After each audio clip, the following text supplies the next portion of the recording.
there you will have a chance to respond to issues raised. So I want to take this as an issue raised. So Minister and Chair take note. You will have to respond to this issue.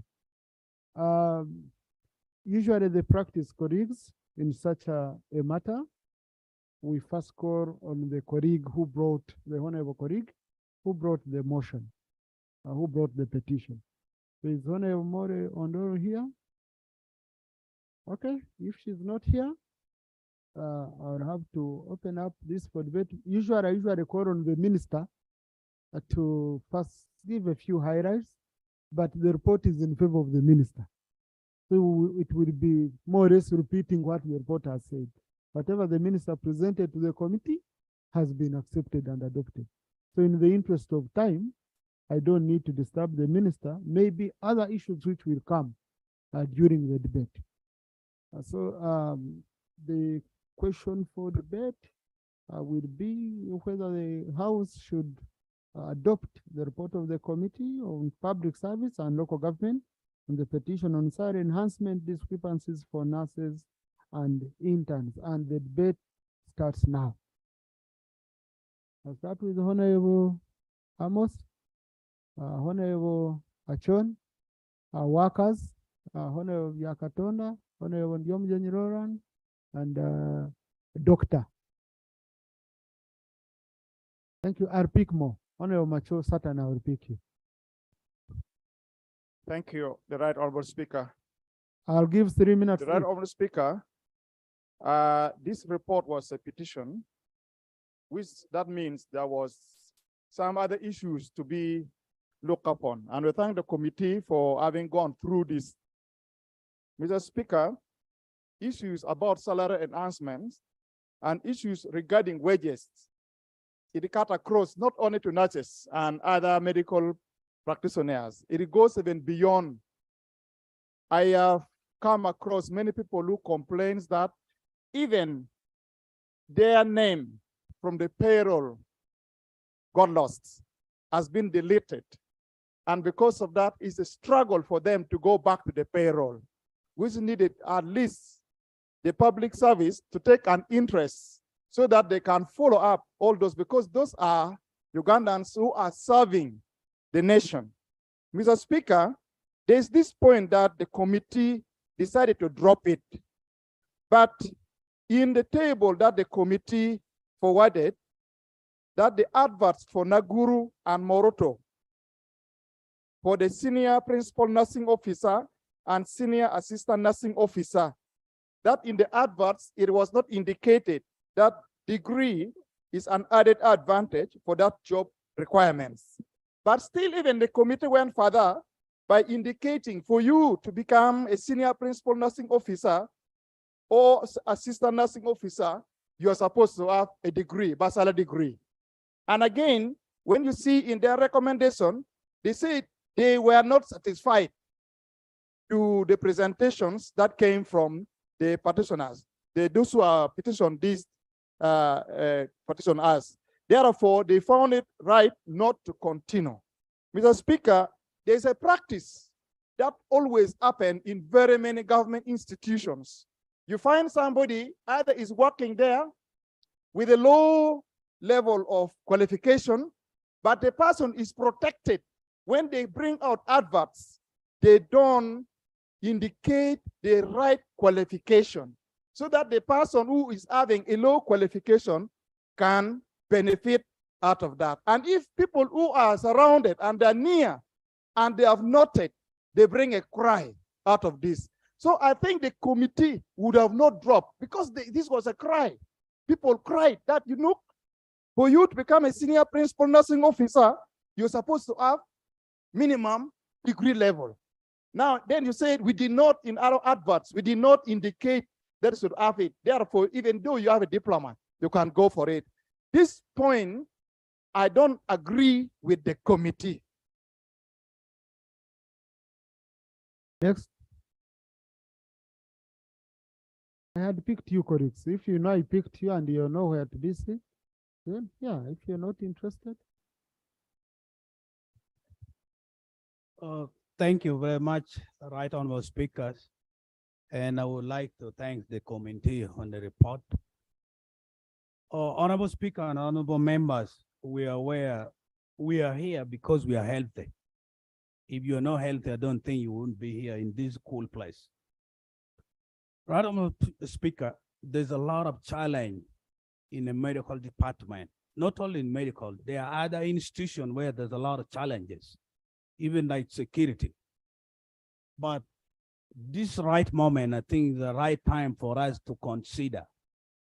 In most cases, when you go to the government health center, some of these workers, they're so frustrated, they just look at you, they don't want to work on you because they are not being paid for a couple of months. Some are frustrated, their children are home, they are not fed, they have not gone to school.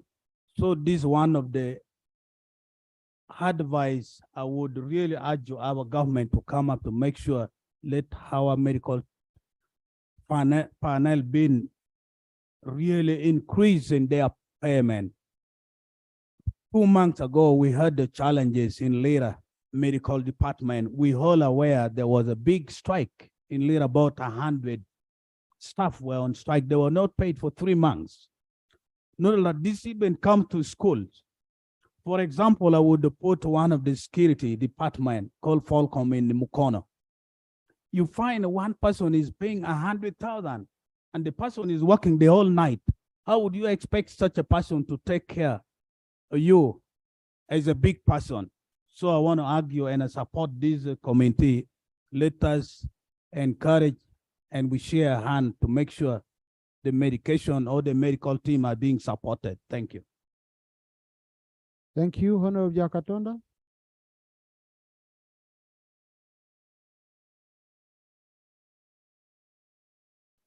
Thank you very much, Right Honorable Speaker, for considering the process of the motion. Right Honorable Speaker, most of these things are constitutional. Under Article 29(1)(e), it mandates to give rights to people to form associations and unionize. Under Article 40, Clause 3, it emphasizes the issue of forming associations and right to collective bargaining, Right Honorable Speaker. And based on those articles, Parliament came up with an act in 2008 called the Public Service Negotiating, Consultative and Dispute Settlement Machinery of 2008, duly assented to, Right Honorable Speaker. In this article, under Section 3, they say all government departments, ministries, departments, local governments shall have consultative committees that shall handle issues of salary, promotions, disputes.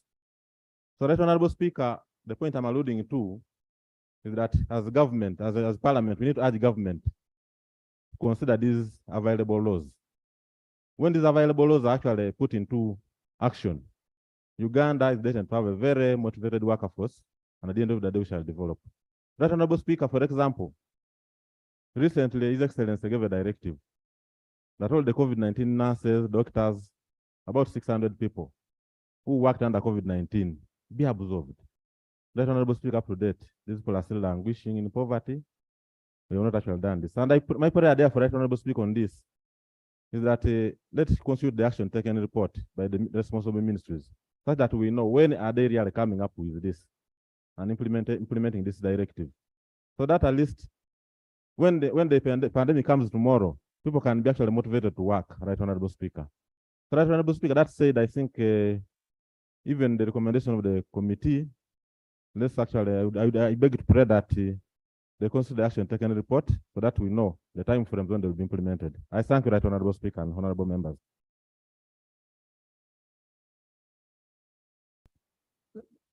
You see, colleagues, we have a question for debate. When we are debating, I need you to give your position, whether you agree with the findings of the committee or not, so that we don't just have general statements. If they continue, I will understand that indeed you agree, and then we vote on it and we go on other items, because I have a long order paper. Okay? Yeah. So I had picked Honorable Yomjin. Thank you so much, Right Honorable Speaker. I would like to thank the committee for the report. But for starters, I think the committee did not do adequate work to come to the conclusion The reason why I'm saying this is that when you look at their observations, they differ from the conclusion. I'll give an example. The committee looked at the lump sum of salary increment, but I believe that the petitioners had their grievances that they wanted the parliament to tackle. And when you look at the lump sum as a salary increment and make a conclusion that the issue has been sorted, to me, I think that is not enough. The committee didn't look, for example, at the payrolls of those nurses and midwives, ensure that those discrepancies they are talking about actually exist. Secondly, the chairperson has submitted that when these salary increments were effected, the money is not being released to the local government to pay these nurses and midwives. So to me, what this means is that the increment is air, because if you increase my salary, you don't pay it to me, then the committee says the issue has been sorted by the standing order. To me, I think that would mean I'm getting the money in words, but I'm not getting the actual cash. So, Right Honorable Speaker, I think the committee ought to have done further analysis, hospital by hospital, the whole ministry, ensure that what they are bringing here as their conclusion that this petition has no merit, because that's what they are saying. They didn't do enough work to warrant reaching this conclusion. I beg to submit, Right Honorable Speaker. Thank you. Honorable Doctor. Thank you, Right Honorable Speaker. For record purposes, I'm Dr. Ndiwarana Christine, representing Bukomansimbi North County.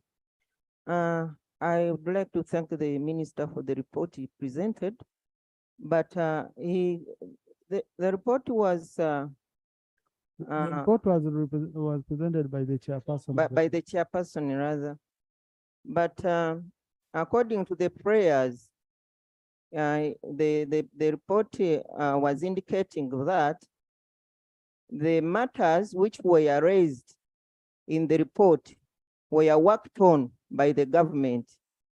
I would like to inform the chair that if the matters were worked on, then the strikes were not even going to be taking place by today. You can see how the medics are striking just because they are not satisfied.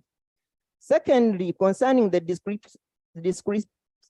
discrepancy in the payments of the salaries, I would like to inform you that it forces medics to be involved in corruption, and yet we are trying to fight corruption here.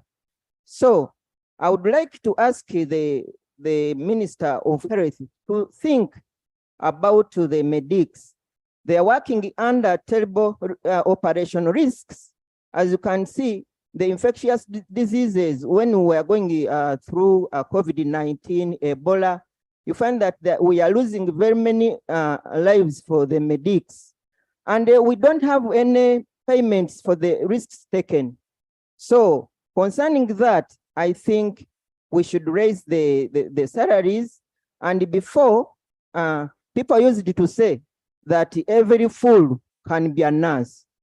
We should think and know that today they are educated and they want to become a nurse or any cadre in medical. You must have had all the sciences passed well.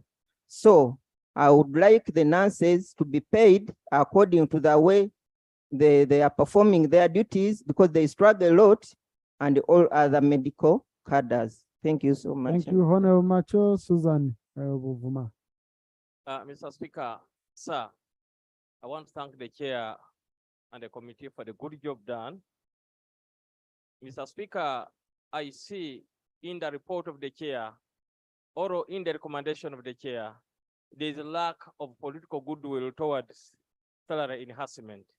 I expected the recommendation that government should have goodwill towards fulfilling its promises that it tells our workers, not only the health staff, concerning the salaries. Because if this is not done on time, it is what results into what we saw recently, whereby the president, Samuel Eledu of Uganda Medical Association, to kneel before the president to beg for salary enhancement. And you know, in my clan, doctors don't kneel, medical doctors. Doctors who kneel are witch doctors. Huh? Therefore, it brought a very, very bad picture to the medical profession until Honorable Tamaguzi told me that the medics of this country are now buying for political will so that their salaries are really increased. I would have got annoyed with Honorable Tamaguzi, but I kept quiet because this is what I want to agree with the Member of Parliament of Workers, who said that the workers in this country are not using their trade unions and associations to bargain. But however, I pray that the committee would have put in an element of political goodwill. But I know some of statements come when we are pushed on the walls as leaders, when we need votes to cross over to the next level of leadership. I therefore, Mr. Speaker, note that the committee had an oversight on that matter. It would have been included so that the petition has a lot of content to help our medics to achieve the objective of having salary increment. Thank you. Thank you. But Honorable colleague, the chair of the committee has to limit himself or herself within the prayers of the petition. You can't go outside the prayers of the petition. Okay? Yes, Honorable Susan, then Honorable Noah, then Honorable Judith Adiek. Procedure, Honorable James Kuweketeria. Mr. Speaker, I'm raising on a point of procedure. We are talking about salary enhancement of nurses and interns. And I'm getting flabbergasted because the interns are in training. Is it us to determine salaries of people who have not been employed? Are we talking about something to do with the allowances which are meant to manage? Because we are mixing the two, the nurses and the interns, and that's why we are missing the point. So are we procedurally moving rightly? Honorable, you see, in a debate, depends on how you proceed. Now what you've done, you've debated. For example, no, I cannot. We are debating a report, the findings of the report, which was out of the petition. So maybe at the time we accepted the petition on the floor, if you had moved that, we amend that. But the fact that we allowed a petition to go the way it was, we sent it to the committee and it was processed, we must debate the findings of the committee and we make a resolution on them. So otherwise, I would be amending the petition along the way if I took that route. Yes, Honorable Susan?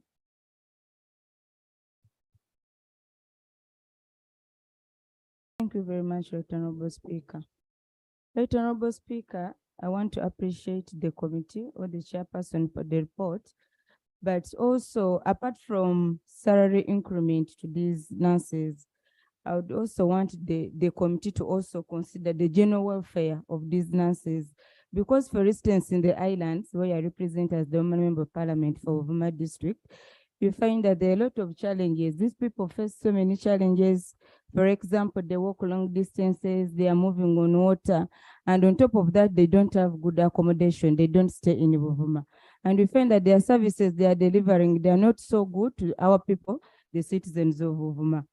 And also, these people need special allowances, like because they are working in vulnerable areas, like the islands, and we consider them also to be vulnerable. So, Right Honorable Speaker, I request the committee that though they have brought this report, but they make some amendments for special allowances for people working in vulnerable areas. Thank you. Honorable, that would be wrong because it would mean the committee amending the prayers and introducing new prayers. But you've raised a very important matter, which the sectoral committee, which is the Committee on Health, should pick up. Honorable Noah? Thank you very much, Right Honorable Speaker. Right Honorable Speaker, I am happy that the committee has tabled a report of a salary enhancement of nurses. Mr. Speaker, there are other sectors which are also suffering the same. When you go to secondary schools, you'll find out that there are teachers who are recruited at diploma level. For the last 10 years, they went back to school, they pursued their bachelor's degree, they are graduates, and they have been teaching with their diplomas for 10 years, no salary enhancement. Even primary. Mr. Speaker, my humble request is that I pray that as we handle salary enhancement for nurses, we go back to all sectors and enhance salaries for all sectors. I beg to submit. I thank you. Honorable Judith Adiek, on procedure, Honorable Narima. Thank you so much, Right Honorable Speaker. Right Honorable Speaker, I was fully engaged in this debate as we are handling this petition. And Right Honorable Speaker, as we are seeing these submissions, won't it be procedural right? Whoever is coming up tells the House what petition number that person is handling, such that now us as the committee, we can later on, as the chairperson comes here, know that probably here we handled it well or not, so that members, as they're submitting on this floor, they're in position to tell us the number as per the petition they are submitting on. I beg to move and procedure. I ask you whether it won't be better if we are aided as a committee. I was unable to sign because I was in Juba. I thank you. Yeah, Honorable, it would be better, but from the practice here, I found when I become restrictive, I deny very many members a chance. So since a member, as long as a member confine themselves, their submission, what is within the report, then I'm okay. And that's why I was always guiding. I have been guiding on issues outside the report. I tell you, this is outside the mandate of the committee. This is outside the report. But generally, if it is within the report, I don't need to say this page, this petition number, prayer number, though it would be the best thing to do, but for easy flow of the debate, let's be accommodative. Yes, Honorable Judith Adiek, you are next.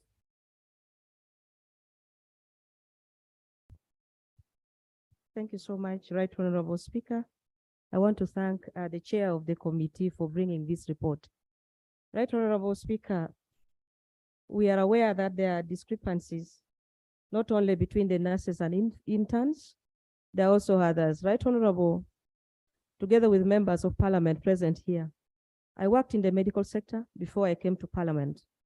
And I also acted as DHO and also worked as a senior environmental health officer.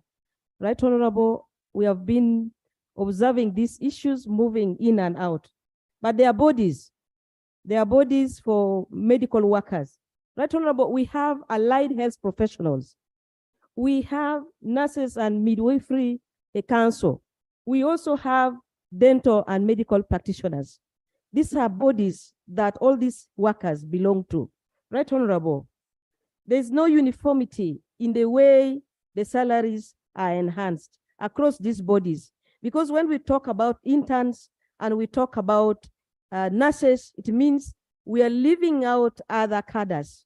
Like in the allied health professionals, we have clinical officers, we have environmental health officers, those are public health workers. We have also many that really the salary enhancement is affecting them. It's affecting everyone in the medical sector. So I would really, Right Honorable, advise that, suggest that since there's no uniformity, we have seen 65%, 80%, 100%, 131%, and many other percentages that these salaries have been enhanced. Right Honorable, recently we talked about Salary Review Commission. I don't know how far it has gone to form the Salary Review Commission in this country. It's not only health workers crying, other people are also crying. I wish a certain percentage is picked and put, say, 100% salary enhancement across the board. That would really help in curbing down this confusion that every sector is now coming with petitions. We are not only discussing this petition, Right Honorable, we are expecting many more petitions to come from the health sector alone? What about in education sector? What about other sectors? There are so many that will come to parliament. So we want a once and for all, yes, solution to this problem. Because if we don't do this, then we shall be continuously discussing this. Right, Honorable?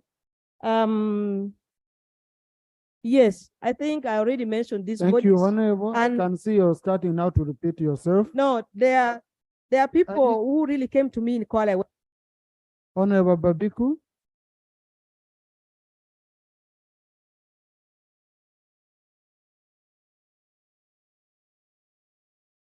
Thank you, Right Honorable Speaker, for the opportunity given to me.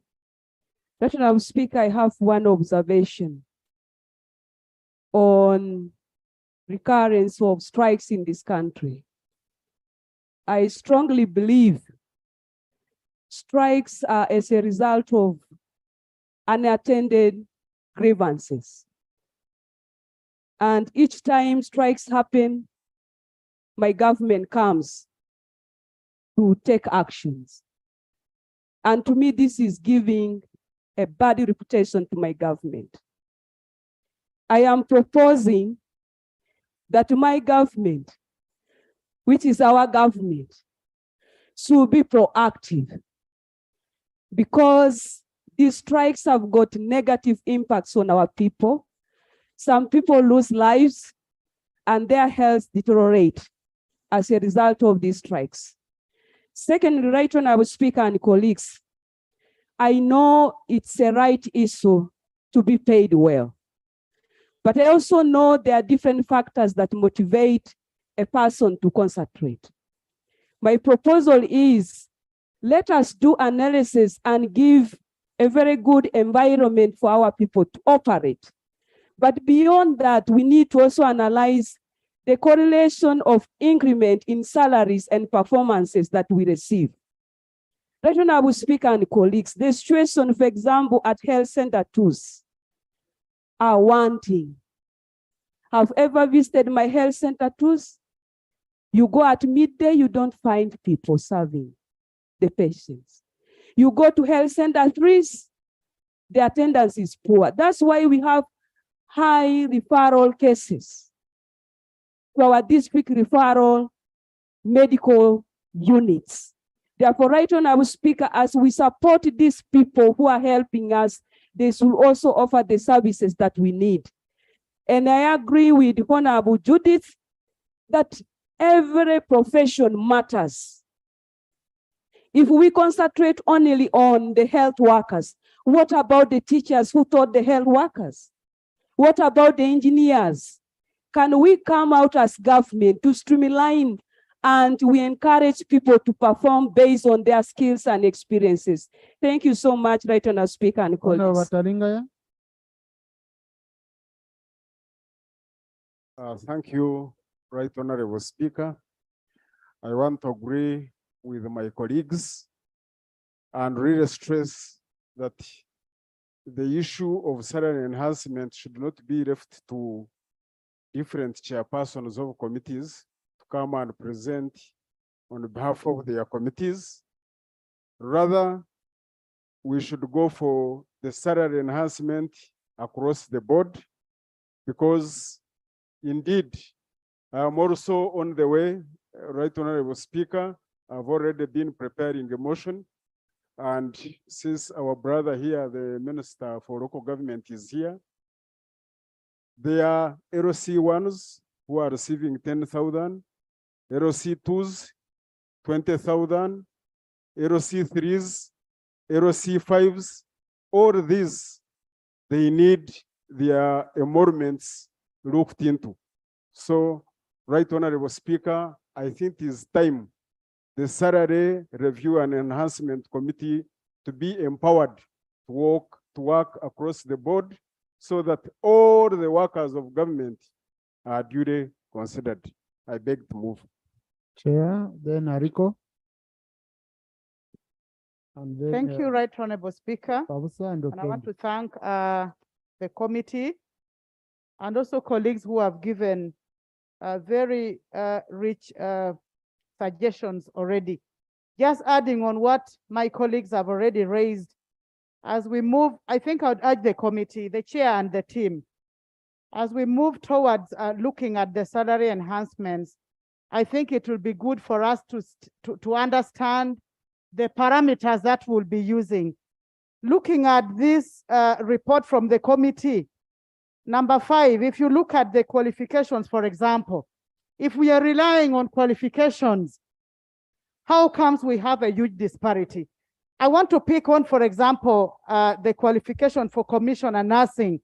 We have bachelor's degree in nursing, master's in nursing, midwifery or public health, or postgraduate diploma in public administration, which is the same as the qualification for assistant commissioner nursing. Entirely the same. But when you look at the salary discrepancies, it would really feel so bad for someone out there. You look at it's doubling from 7.3 million to 12 million. And then the assistant with the same qualification is from 4.6 to 6.5, which is half. I think moving forward, as we look at reviewing, let us be very clear with the parameters so that our people out there will not feel like others are being favored while others are not being considered. I thank you. Thank you, Honorable Wariko.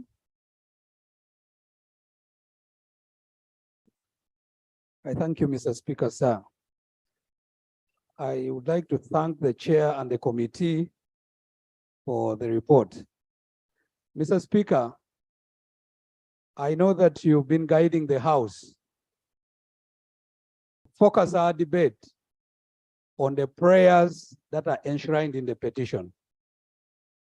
Mr. Speaker, I would like to raise one issue that the Honorable Judith Aliek has mentioned here, which is very critical. That in the 10th Parliament, severally, did this House raise the matter of the Salaries Harmonization Commission that the then Right Honorable Prime Minister promised us was underway.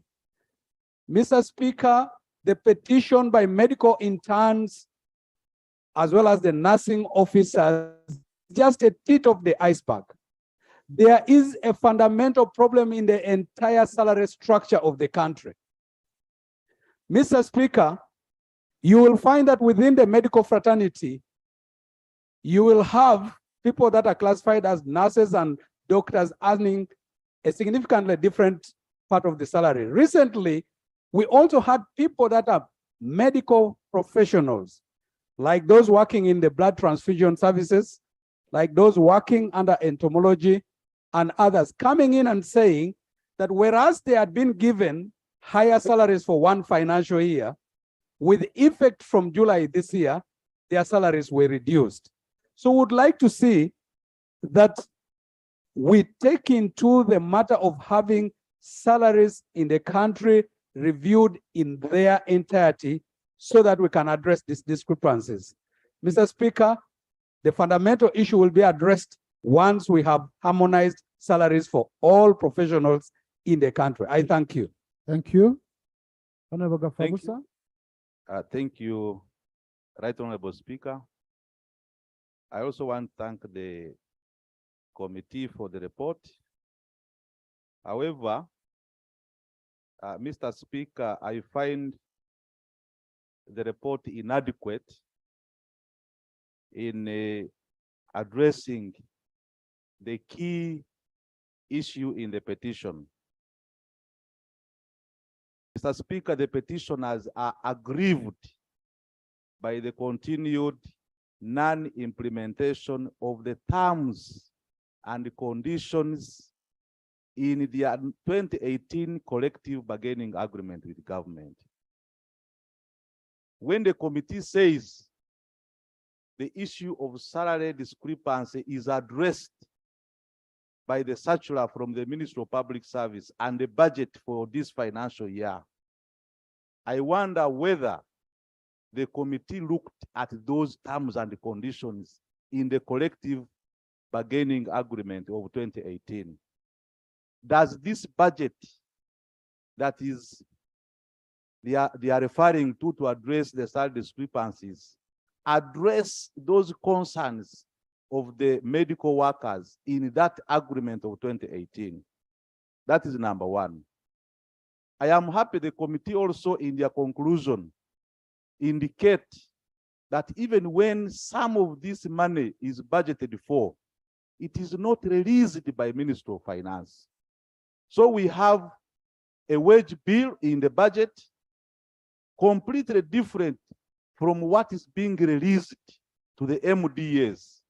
So what is happening, Mr. Speaker and members, is that some local governments have decided to continue paying these workers according to the old wage bill, because that is what is being released to them.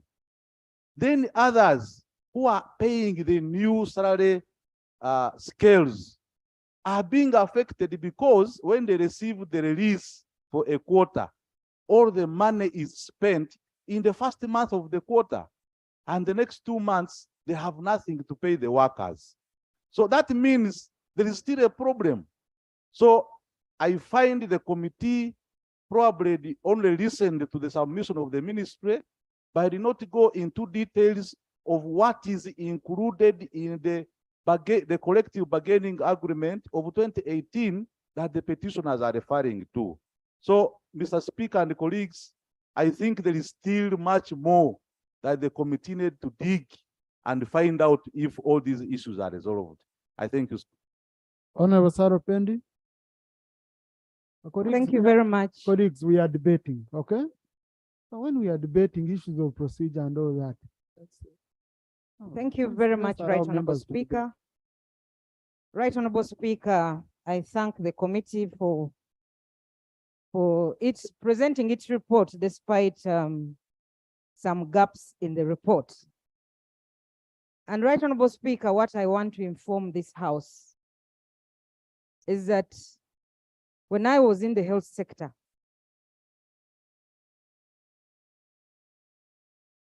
at the Council of Ministers meeting at the East African Community, as chair then, we received a report where there was a decision to scrap off certificate nurses. And I think even diplomas. And this led most of the nurses then to go and enroll for degree courses. And most of the nurses currently, as we speak, there are a good number that hold degrees, and yet there are no positions for these degree holders at the health facilities at district level or even at the national level. So they are there working with their degrees, but there are no positions for them.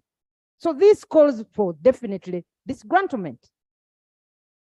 But we should also know, Right Honorable Speaker, that it is long since government restructured most of these health facilities, the health center 2s, health center 3s, the regional referral hospitals, the general hospitals. And before I left the health sector, one of the things that we had tasked the Ministry of Public Service was to actually undertake a restructuring exercise, because we cannot keep on with the structure of the past. There is a need to have a new structure in place to also accommodate the populations that we have currently. And therefore, Right Honorable Speaker, I hope that this can be fast-tracked so that we can create space. You can't have one person handling, a general hospital, or senior nursing officer handling a regional referral hospital. It's just one person. So there is need for restructuring so that we can see how to absorb that excess workforce. But also, Right Honorable Speaker, other than that, Right Honorable Speaker, we should also note that one thing that the committee did not bring out was what my former colleague talked about, the collective bargaining agreement. What was contained therein was not brought out. But as I conclude, Right Honorable. No, Honorable colleague. Lope.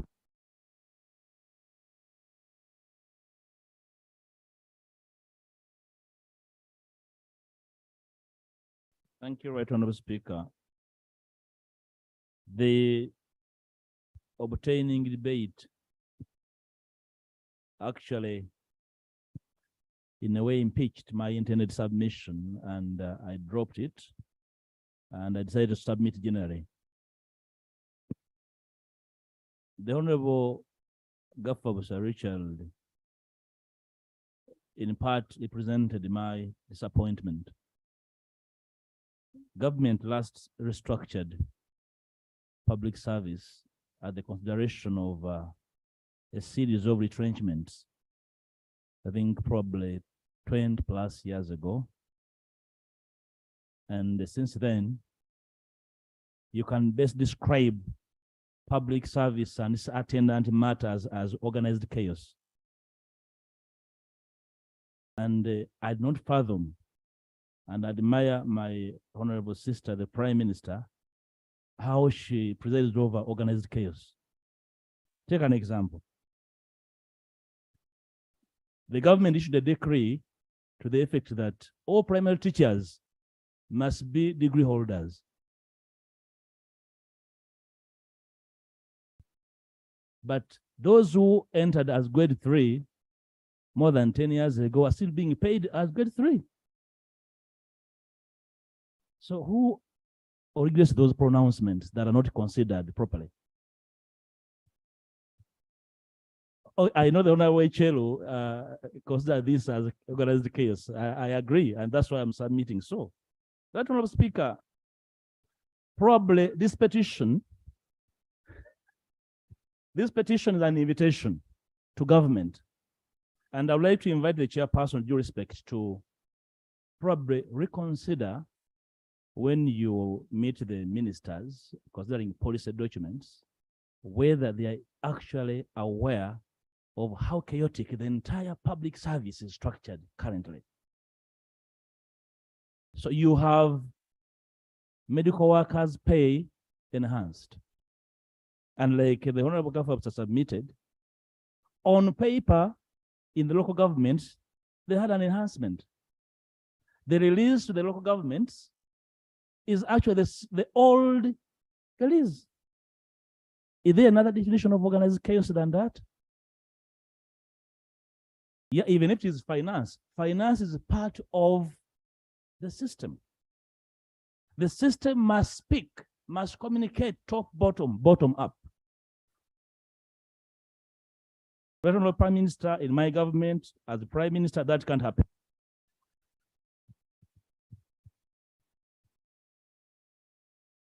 There's no way I can preside over organized chaos. Right Honorable Speaker, I think in conclusion, the Prime Minister and her team must pick this up. There's a very big problem. Somebody is running away from responsibility by making pronouncement that cannot be followed up by actual implementation. Should be picked up, and probably as we discuss the next financial year, we should have an indication of what actually is going on. Lastly, Right Honorable Speaker, I hope in the follow-up to action taken, government will be able to report on a very serious matter to which you gave a directive of unpaid pensioners. And every time it comes up, it is dodged or a partial report is given. I hope we still have time, as we instructed, for every sector to report and even submit. It's not very difficult. It's unpaid pensioners. Since you made that directive, I've received more than 10 former pensioners of different agencies, over 10 plus years not paid. Who's presiding over that chaos? Thank you, Right Honorable Speaker. Thank you. Today I had thought that the agreement we had earlier at Honorable Mpuga and Honorable Nabanja will settle their scores on the dance floor. Would wait for that, but it seems it is heating up. Yeah, but this is easy. I think it was very direct. These are issues we should be able to answer as leaders. Honorable Chair. Thank you, Mr. Speaker. Mr. Speaker, when I listened to the debate, I realized that members were trying to look at general issues relating to salary enhancement as opposed to the specific prayers which are contained in the prayers of the nurses and the nursing interns, which was led by Honorable Molly Ondoru. That was May. Then two, when we are looking at this petition, whether there was Colleagues, can we please, colleagues, this is not a place for conversing. If you want to converse, go to the canteen. We are here to do serious business. You know, you have KB which you've not completed, just go in the lobby, go to the canteen. Don't come to disturb us here. And next time I will mention names, because it has continued to happen when we are here. Right, Honorable Speaker, Honorable Gabafuza Richard raised the issue whether the committee looked into the bargaining agreement document, which was between the medical union and the government. Indeed, we looked into it. And that's why when you look at this report and you read it from the beginning to the end, and that was also one of the things I realized. Many of the people who were debating as if they didn't read the report. When you look at the percentage increments we have presented here, which I had earlier on said members can read on their own. When this bargaining agreement was brought to our committee, I remember Honorable Gabafuza was also a member. We had these copies, and there were percentages that were supposed to be increased, indicating for each of these public service unions. Now, when you look at some of these percentages, for example, when you look at, let's say, nursing officer, the percentage increment there is even beyond in the bargaining agreement, because here it is 117.4% increment of salary increment. Two. Wait, Honorable, just wait. Honorable colleague, if you know you're not properly dressed, kindly get out of this house. I don't need to mention your name. If you know you're putting on a suit and you don't have a tie, please kindly help us. And so let's go on. Let's go on. So, Right Honorable Speaker, the basis of this analysis of salary increment was the bargaining agreement and what percentage was indicated by government in that document. So we looked at this. And one thing is,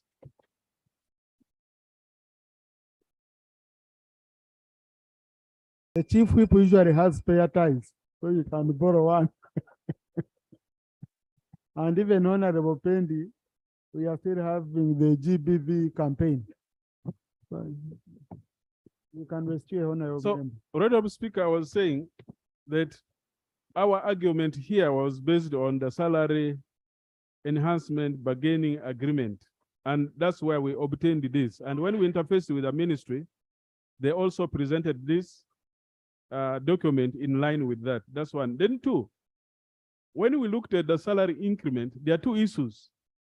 One is increment in terms of figures on paper. And the other issue is increment in terms of implementation, whether these people are actually earning what is on paper. When you see those problems coming, the argument is that much as these people are supposed to get these amounts which are increased on paper, the releases by ministry, by government, do not match the salary increment. That's where the challenge is. Then two, when you look at the issue which was raised by Honorable. So Honorable Chair, you only looked at what government has given you. You didn't look at what these people are earning, because the issue is earning. Honorable Speaker, can I answer that? That's what I was coming to. When you look at this petition was brought in May. And the government started implementing this financial year in July. So there was no way we would say that they are earning when the financial year was still ahead of us. So I think that's where the challenge was. Next time, let me guide you, okay? Yes. Always, if you don't get space, on the order paper and the issue has been main overtaken by events, you approach the presiding officer, we allow you to update your report as a committee, then so that we can have a clear flow. But otherwise, it's not your problem. Yes. But next time, do it that way. Yeah, I think that's the issue. Then too, there was issue raised by doctor interns, by members also. This was not part of the petition. Because like when the doctor interns striked, this strike did not inform items on the what? On the petition. So there was no way we would go outside the prayers of the petition and also captured those. Because I had many members emphasizing those. So that was not also an issue of the prayers. So, Right Honorable Speaker, I think those are some of the few issues which were raised by members. I want to thank you. I want to thank you for the opportunity. And there's one clarification, Right Honorable Speaker, I wanted to make. On Thursday, this report was called to be presented. And by then, I just walked out to go and pick a notebook. It was supposed to be the fourth item. There were 8 substantive issues that were still to follow. I left Honorable Macho when he was raising issues of national importance. When I walked out to pick a notebook, the order paper was amended behind me to call the report. So when I came when I came in the house, the speaker had ruled that we were not in the house and the rest we need to explain.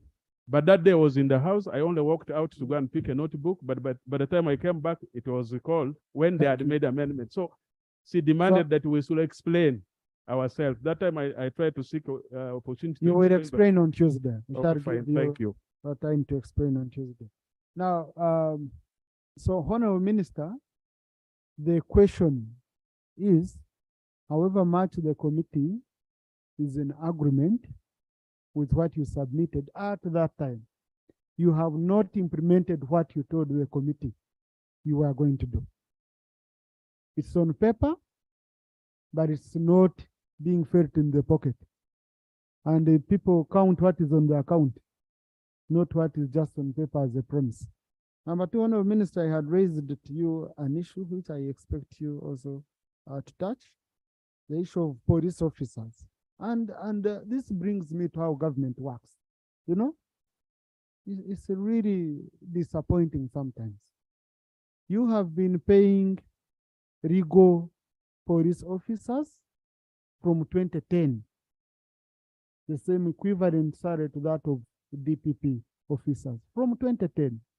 In 2010, you even processed a supplementary to address that concern. Now, out of nowhere in October 2022, Minister of Public Service, after paying a salary for over 12 years, you write to police that you have been overpaying. Now, you have police officers you recruited on contracts, okay, within that same period, on contracts with a very clear pay. And the law is very clear. You cannot review someone's salary to their detriment.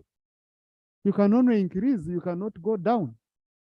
So, Honorable Minister, I raised it, and I hope it's one of the issues you are going to talk about, the 171 police officers, and above all, their salaries provided for in the budget.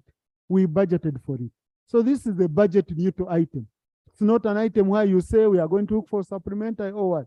So we need public service to lift that ban so that police officers from October up to now be reinstated on the salary structure which they've been on since 2010. Honorable Minister.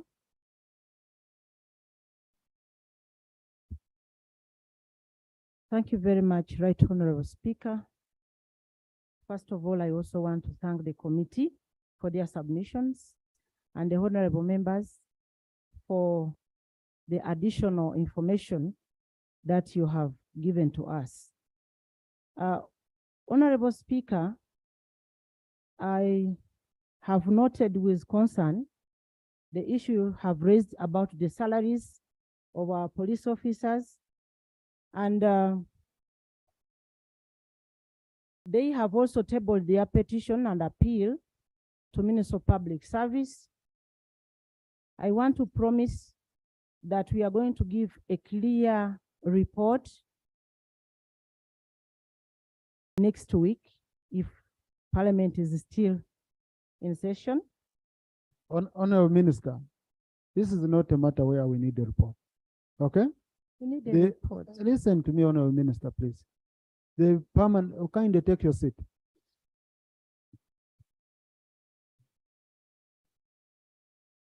Prime Minister, you have been paying these police officers. They had taken you to court after you had, government had not considered them for review. In 2010, after the president came to know about this issue, issued a directive. Based on the president's directive in 2010, the Minister of Public Service and second Deputy Prime Minister, Kajura, wrote to the Minister of Public Service. Okay? A supplementary budget of 17 billion was brought to this house, it was processed. Since 2010, you even recruited new people on career terms as equivalent of DPP officers. These officers have been paid their salary since 2010. After 12 years, Minister of Public Service rights say you're overpaying people. I have letters here from the permanent secretary, from the IGP, and you see, most of these are my classmates in law school. So I know them. They have brought to me their issues. It is illegal. So from 22nd October, since when they wrote, I don't know how public service really works on such a matter. Right, Honorable Prime Minister, I request you, even the IGP has written a protest letter. I request you take up this matter. It's not a matter for reporting here. It is to go and you reinstate people on their rightful salaries. Very simple. Right Honorable Speaker and colleagues, I have taken note of your concern. I request you to give me copies of those letters so that we can take action. Thank you.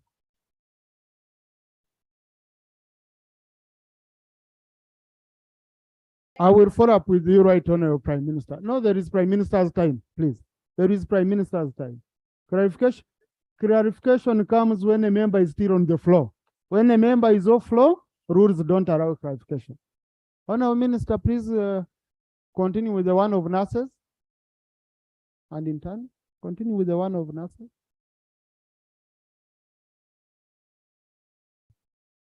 Thank you very much, Right Honorable. We are going to take up this issue as directed by the Prime Minister of the salaries, as alluded by the Right Honorable Speaker. About the nurses, the members have talked about disparities, but about disparities in the nursing cadre, it depends on the job description, the qualifications attained, and they use the compression ratio according to our technical people. So that's why you see that some nurses are getting 7, some nurses are getting 12. It depends on that. So, ladies and gentlemen, honorable members, we need to understand the issue of how the salaries are arrived at, and some people are still complaining that they have received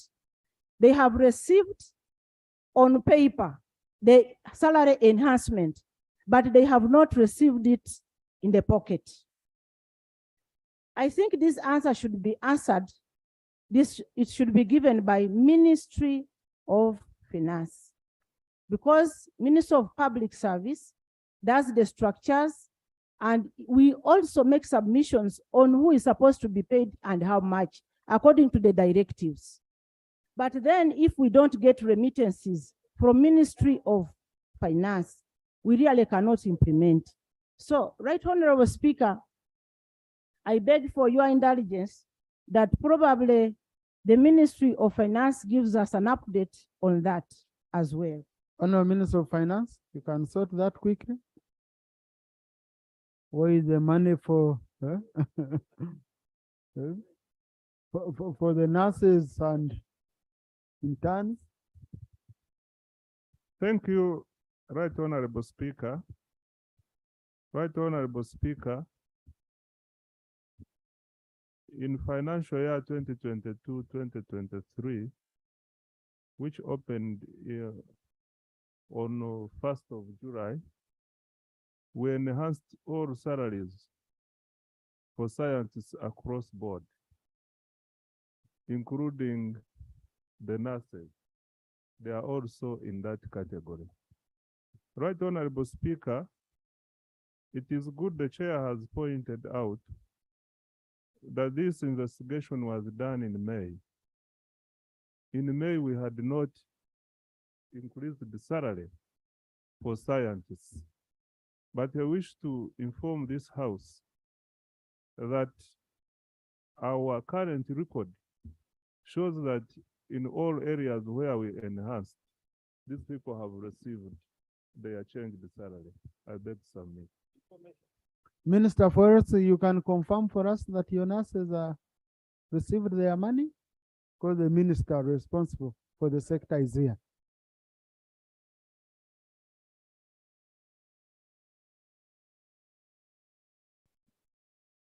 Right, Honorable Speaker, I think there has also been a system problem because some of them have received the enhanced salary, but others have not. Because you know the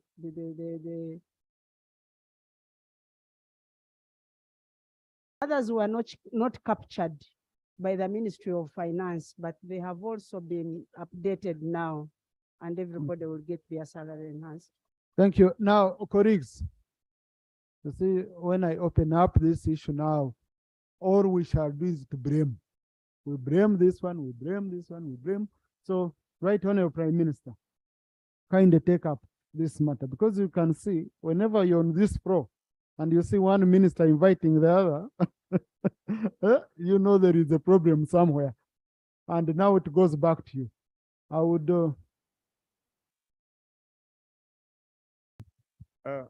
Thank you, Right Honorable Speaker. What I wish to add is that whatever is not going well can be resolved administratively. It's no longer a budget issue. It can be resolved administratively among the MDAs which are implementing this reform. Thank you. Now, colleagues, look, and I tend to agree with the minister on this. Salary is a statutory obligation. Okay? So the moment we appropriate for it here, that is given. So if there are any issues, they should be administrative. And that's why now I've referred the matter to the Prime Minister. Right, Honorable Prime Minister, please, the speaker is speaking. You must hear me in silence. So, Right Honorable Prime Minister, kindly take up this matter, and on Thursday during Prime Minister's time, update the House how you've sorted it out. So, colleagues, I want to put the question. I want to put the question that the House adopts the report of the Committee on Public Service and Local Government on the petition on salary enhancement discrepancies for nurses and interns. Those in favor say aye, and to the contrary, nay. The ayes have it. Colleagues, I have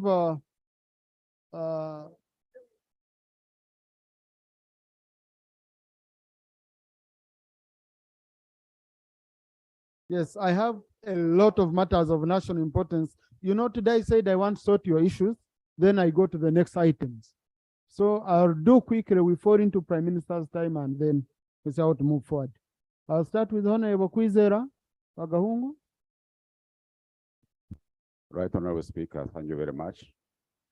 Colleagues, we have Chisoro Airport, which are been supporting the internal flights.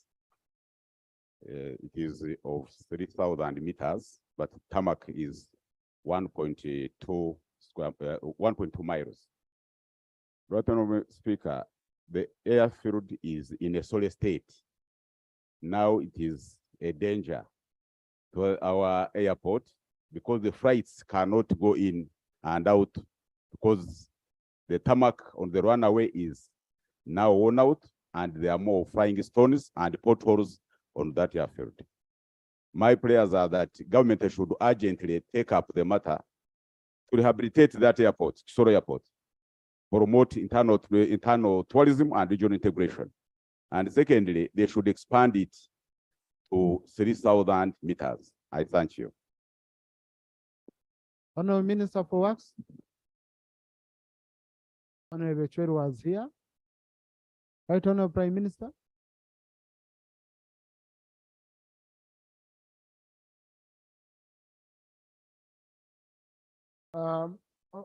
The colleague wants you to talk about the upgrade of Kisoro airfield, which is in a very poor state and it's attracting very many tourists. It has potholes. I've landed on that airfield when you're on the runway. That's the time you know that 30 seconds is a very long time. 30 seconds is a very long time. And you know that area attracts very many tourists because of the mountain gorillas and all that. So the member needs your intervention. When is this going to be done? Because they had promised that it was going to be done.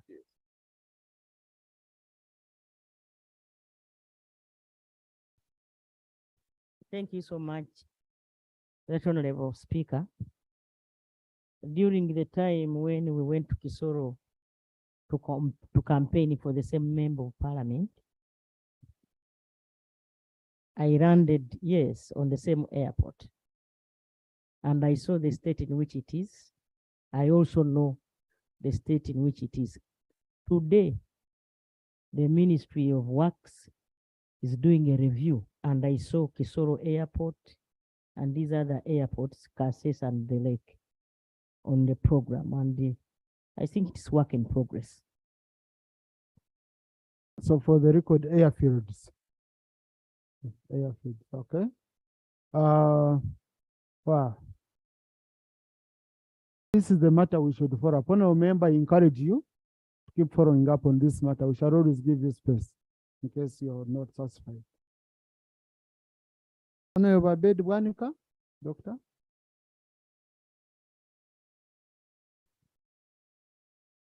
Right Honorable Speaker, Masaka City, Masaka District and the surrounding districts were serviced by two very important roads for farmers, Kyabakuza, Chiwangala and Ndagwe, and also Kyabakuza, Matete. These two roads are in very, very bad state. We have approached UNLA in Masaka to ask them for assistance. They have said they don't have equipments. All equipments in our area, they are down, and they are supposed to be serviced in Imbalala. Right Honorable Speaker, my prayers that the government should swing into action and help us renovate, rehabilitate these roads. They are very, very key for our farmers to reach the market. I so submit. Right Honorable Prime Minister.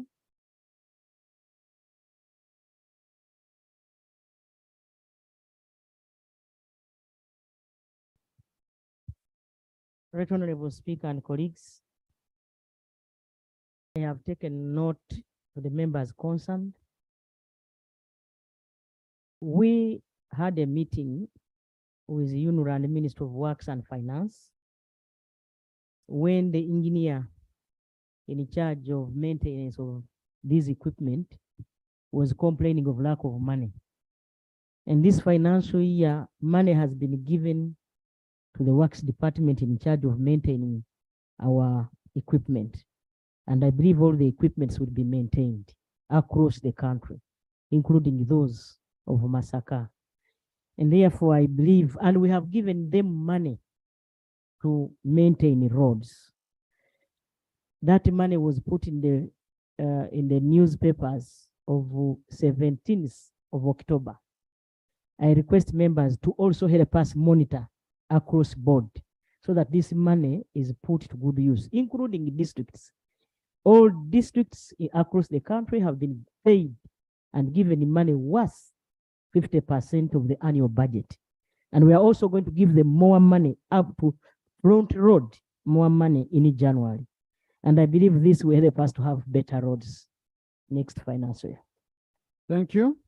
Colleagues, let's go to the next item. Then the other questions are going to come or under Prime Minister's time. Today is the next session. The Prime Minister is not leaving here before finishing all your questions.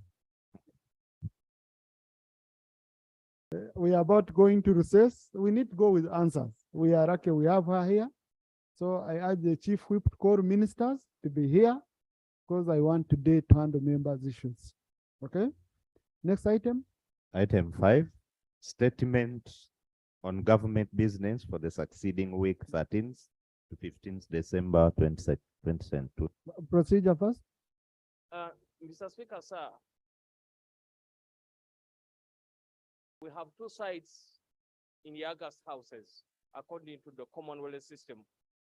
And Mr. Speaker, sir, when I look at the front bench of opposition, I see there are almost only 5 shadow ministers and the rest are other members of opposition.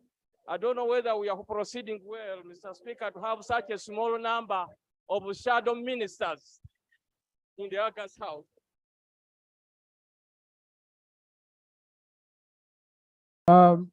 Colleagues.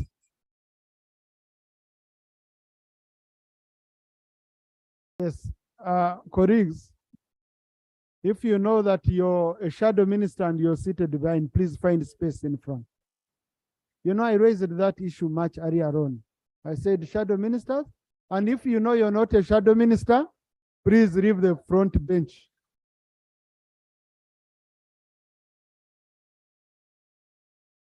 Honorable, I don't need to mention names. The front bench is for the cabinet, government cabinet, and shadow cabinet. Right, Honorable Prime Minister?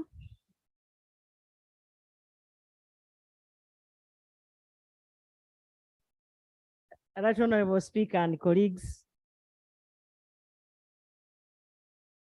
So the item the Prime Minister is reading, no need for procedure. Continue, right, Honorable Prime Minister. Thank you so much for that protection. Under Rule 28 of our rules of procedure, that requires me as lead of government business to make a statement in the House regarding business for the succeeding week. I therefore submit the following business for the week of 13th to 15th December 2022. Number 1, the law revision, that is miscellaneous amendment bill 2022. Number 2, the budget framework paper for the financial year 2023-2024. Number 3, the animal feeds bill 2021. Number 4, the statement by the Minister for Kampala, Capital City and Metropolitan Area. Number 5, affairs on the management of markets in the Kampala City. Honorable Speaker and colleagues, I beg to submit. Thank you. I think right, Honorable Prime Minister, it's an anomaly. There are 4 statements, 4 items. Number 5 is part of number 4. The one you listed as number 5. Statement by the Minister for Kampala, Capital City and Metropolitan Affairs. Yeah, so you've presented 4 items for the record. Thank you, Right Honorable Prime Minister. And we need the budget framework paper indeed by 15th of this month. Mr. Speaker, thank you so much. You gave us adequate notice and we are working around the clock. to lay the budget framework paper on Thursday next week. Thank you. Thank you, Honorable Minister for Finance. Next item. Item 6. Honorable Yona Msing, you had a procedure matter. That was it. Thank you, Right Honorable Speaker. My procedure matter is on the order paper of today. Mr. Speaker, on the order paper of today, we have gone to number 5, left number 4. And this number 4 is about REA. Me, the person who comes from Ntungamo municipality, as we talk today, 90% of the people of Ntungamo are in darkness, no electricity. So I beg that through your office, good chair, you allow the move of our motion number 4. Move this motion because it is hurting all Ugandans. Thank you. Honorable Yona, Rule 41 of our Rules of Procedure, 4 p.m. Prime Minister's time. Right, Honorable Prime Minister?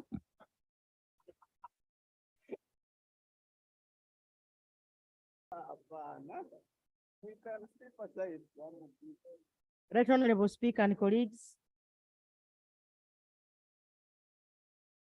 the Honorable Musa Noah, Member of Parliament, Koboko North, Koboko District, asked a question, a written question, that the Ministry of Education and Sports, in conjunction with National Identification and Registration Authority, NIRA, are carrying out the registration of primary and secondary school children.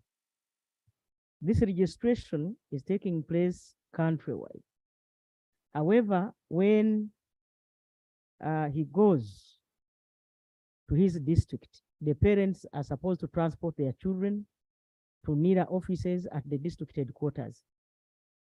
The parents, according to him, are very poor and they do not have money to transport their children.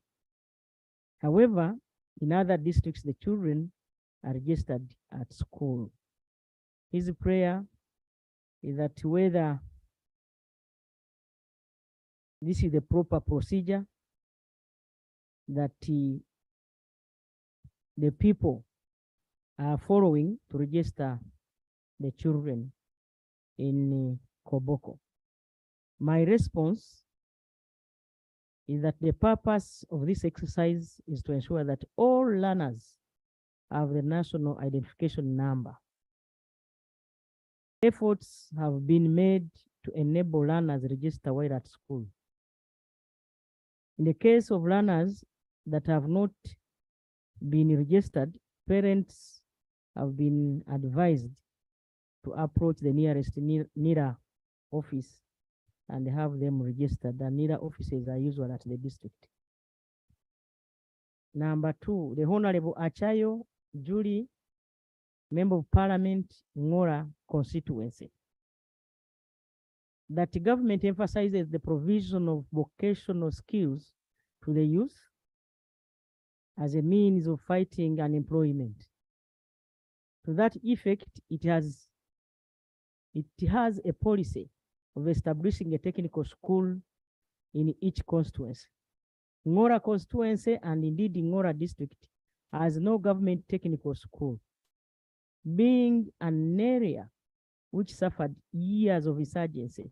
Some generations of young men and women missed out on formal education.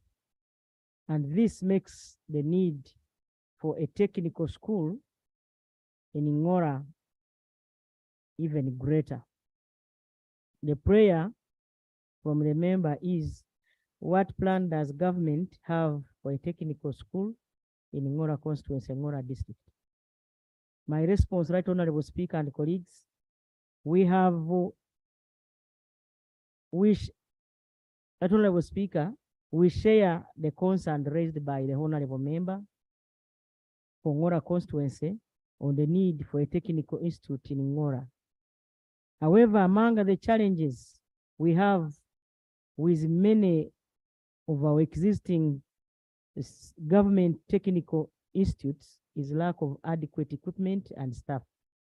Because of these shortcomings, government is prioritizing the upgrade of these institutions to secure their intended purpose. The request for the institute in Ngora will be kept in view. The medium and implementation will be considered when there's availability of funds. Number three. Right Honorable Prime Minister, I've received information from the Honorable Noah Wanzara Mutebi, Nakasongora constituency, that is the one who raised the question for Minister of Education and the NIRA registration. So for record purposes, it was not Noah Musa, but Noah Mutebi, Nakasongora. Yeah.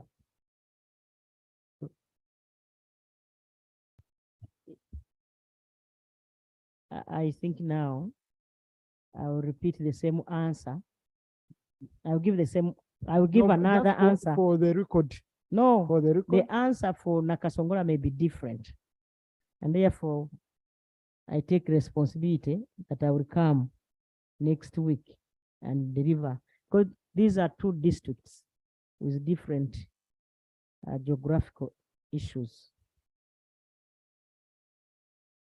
Honorable Achayo Julie, Member of Parliament in Ngora constituency again, that the Chief Administrative Officer, COW, is the head of public service in the district, the head of administration of council, and the accounting officer of the district. Is therefore a very important person. The last 3 consecutive COWs who have been transferred to Ngora were all officers who were about to retire. According to her, the current Chief Administrative Officer, who is now the 4th in a law, is also pending retirement. Whereas they may have the experience, the danger is that they characteristically fear to take certain critical decisions. They are not innovative, according to her, and they prefer to play it safe as they wait for their retirement, thus making the district lag behind. Our prayer is that why, as the center, that is Ministry of Local Government, consistently deploy the cows in Ngora who are due for retirement. Honorable Speaker, my response is that the Chief Administrative Officers and their deputies, the city and municipal council clerks are employees of central government and are appointed by the Public Service Commission in accordance with Article 188 and 200 of the Constitution of the Republic of Uganda, 1995, as amended. The Chief Administrative Officers, Deputy Chief Administrative Officers, the city and municipal council clerks, town clerks, are therefore deployed by the Ministry of Local Government, that is also responsible for monitoring their performance. The history of the last 5 consecutive deployed cows in Ngora district is as follows. I thought it's necessary that we give you the history. Lawrence Wadada was 57 years at deployment at Ngora in 2020, and thus his home district is Sironko and is still in service in Ngora. Andrew Maweje was 52 years when he was deployed at Ngora in 2018, and his home district is Chivale. He's in service at Kakumiro district, and he's doing a very good job. And for us in Kakumiro, we are very proud of him. Mr. Bruno Mwaita was 58 years in 2017 when he was deployed at Ngora, and his home district is Budaka. He has retired. Mr. Alex Kwezera, 49 in 2014 when he was deployed at Ngora, and his home district is Kisoro. He retired in 2018. Mr. Davis Dembe, Deyeza was 50 years in 2011 when he was deployed at Ngora, and his home district is Kanungu. He retired from Shema. Honorable Speaker, retirement age in public service, except for justices of the Supreme Court and the Court of Appeal, is 60. It is evident that it is not true that the chief administrative officers deployed in Ngora local government are those nearing retirement. It is also not true that the public officers who are nearing retirement pose a danger to the service because of fear to take certain critical decisions and are not innovative. Mr. Davis Dembe Deyeza, who worked in Ngora District Local Government as the first chief administrative officer, retired from Shema. His exemplary leadership and innovations have earned him a mentor role and was made a member of the faculty of trainers at the Civil Service College, Uganda. Number 4, Honorable Achayo Julie Still says that while she supports the restoration of wetlands because of the critical role they play in the water cycle and maintenance of a healthy environment, the exercise of demarcating wetlands in Ngora, especially in the villages of Omaditok and Operu, was hurriedly and haphazardly done because, one, there was inadequate sensitization of project affected persons, and two, there are complaints of inclusion of chunks of arable land into areas demarcated as wetlands. Our prayer is that the Right Honorable Prime Minister, she requests that the demarcation exercise be reviewed in Omaditok and Operu.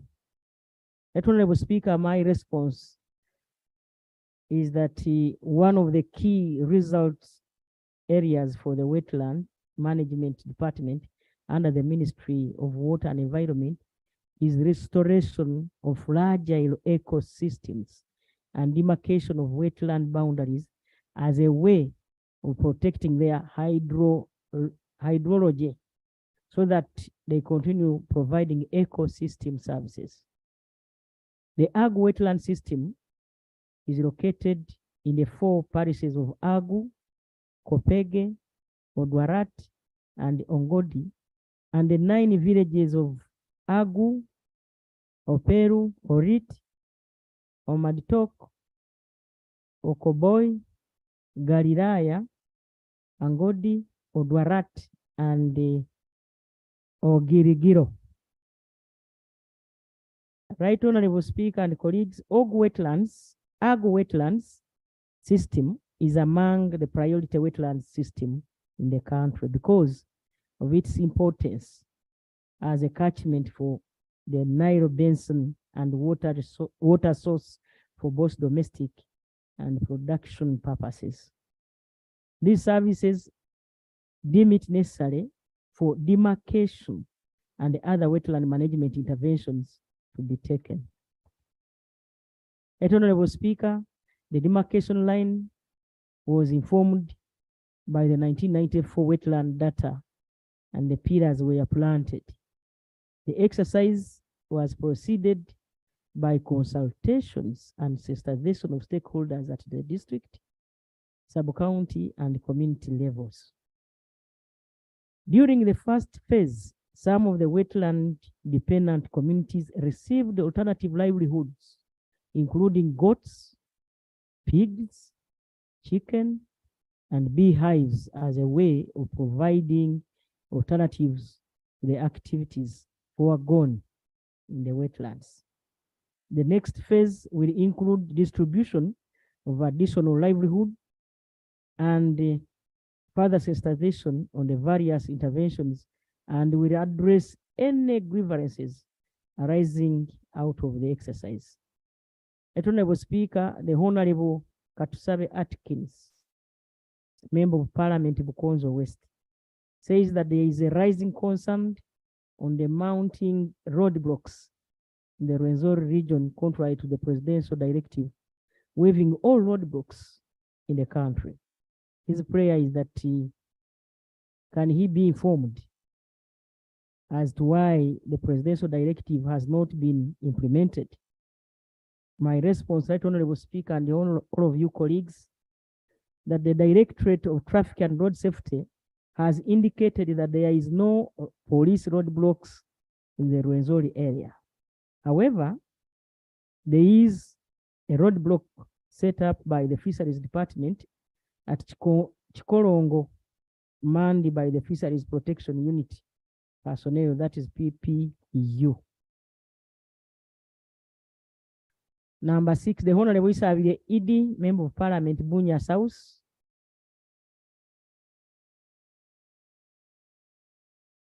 This must be Mayuge district. That there is information about titling of parcels of land in South Busoga Central Forest Reserve by unscrupulous individuals at the expense of the local, in whose favor a presidential directive was issued. His prayer that could I please inform the House on the status of South Busoga Central Forest Reserve. Right Honorable Speaker, the Central Forest Reserve affected by the presidential directive are Bukaleba and South Busoga Central Reserve, which was gazetted in 1932, with an area of 9,663 hectares and 16,382 hectares respectively, and are located in the current Mayuge district, like I've told you earlier. On the 29th day of April 2002, Mwada Idi, for and on behalf of the residents of Malongo, Humwema, and the Kitierera sub-counties, Mayuge district, jointly sued National Forest Authority and the Attorney General in High Court of Uganda in Jinja, vide civil suit number 046 of 2002. The residents claimed that they were the original inhabitants of the 63 villages of Chaterera and the Malongo sub-counties, which now are part and parcel of the gazetted South Busoga Central Forest Reserve, and returned to settle back on the land.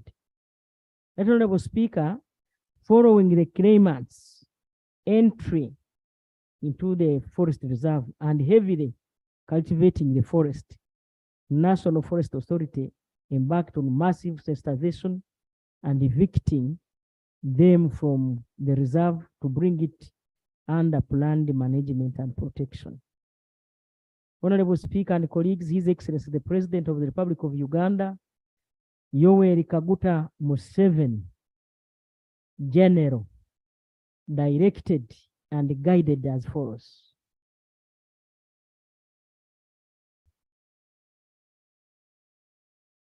That the local community take land composed of 48 villages. And 2, or B, that National Forest Authority takes land planted with trees under 18 villages, including land for forest coverage under the forest cover. Number 2, Bukaleba Central Forest Reserve. 500 hectares. Right Honorable is incomplete. I'm reading from what you submitted here. Yes. There is one in small letters. I didn't read that one. I thought members are have, No, because it is even, okay. 200 meters be demarcated off for the conservation of the lake shores. All settlers within the 200, you know, we have that law, 200 meters, should relocate to land covering 4 villages under NFA, thus leaving NFA with land composed of only 14 villages. Bukaleva Central Forest Reserve. 500 hectares be given to the local community, which land had already been demarcated and occupied by the local community. Right Honorable Speaker, implementation of the presidential directive commenced in accordance with the guidance of the Office of the Prime Minister in June 2017, in conjunction with the National Forest Authority, Ministry of Lands, Housing and Urban Development, and the Office of the Attorney General. The survey and demarcation of the villages to be given to the community and those to be retained by NFA has been done by the Ministry of Lands, Housing and Urban Development. What now remains is NFA placing concrete boundary markers to demarcate the 14 villages to be retained under the South Busoga Central Forest Reserve. Honorable Speaker, National Environment Management Authority, NEMA, is also undertook a demarcation of the 200 meters lake shore line to be maintained at the conservation belt out the claimants have not vacated as they wait to be settled in the area of the forest reserve earmarked for them in the line with the presidential directive. The individuals who are creating titles in South Busoga Central Reserve before it is allegedly gazetted are doing so illegally, and the National Forest Authority should work with the Ministry of Lands, Housing and Urban Development to halt, I repeat, to halt the illegal titling and cause cancellation of those titles if there is any. Honorable Speaker, Honorable Kangwaje Stephen, Wakanuma, Member of Parliament Bukanga, that His Excellency, the President of the Republic of Uganda, promised the people of Isinjiro to upgrade the Isinjiro Rugaga Ntantamuchi Rakai Road, which has become totally unmotorable and impassable. This is a strategic and important road corridor between Isinjiro and Rakai district, connecting Western region and Central region in Uganda. That the road is also a link with Tanzania and is used by many vehicles and trucks carrying produce and goods between Uganda and Tanzania. Besides, as a refugee hosting area, the road is vital for connectivity. The World Bank and the United Nations High Commission for Refugees expressed interest in supporting government on the construction of this road.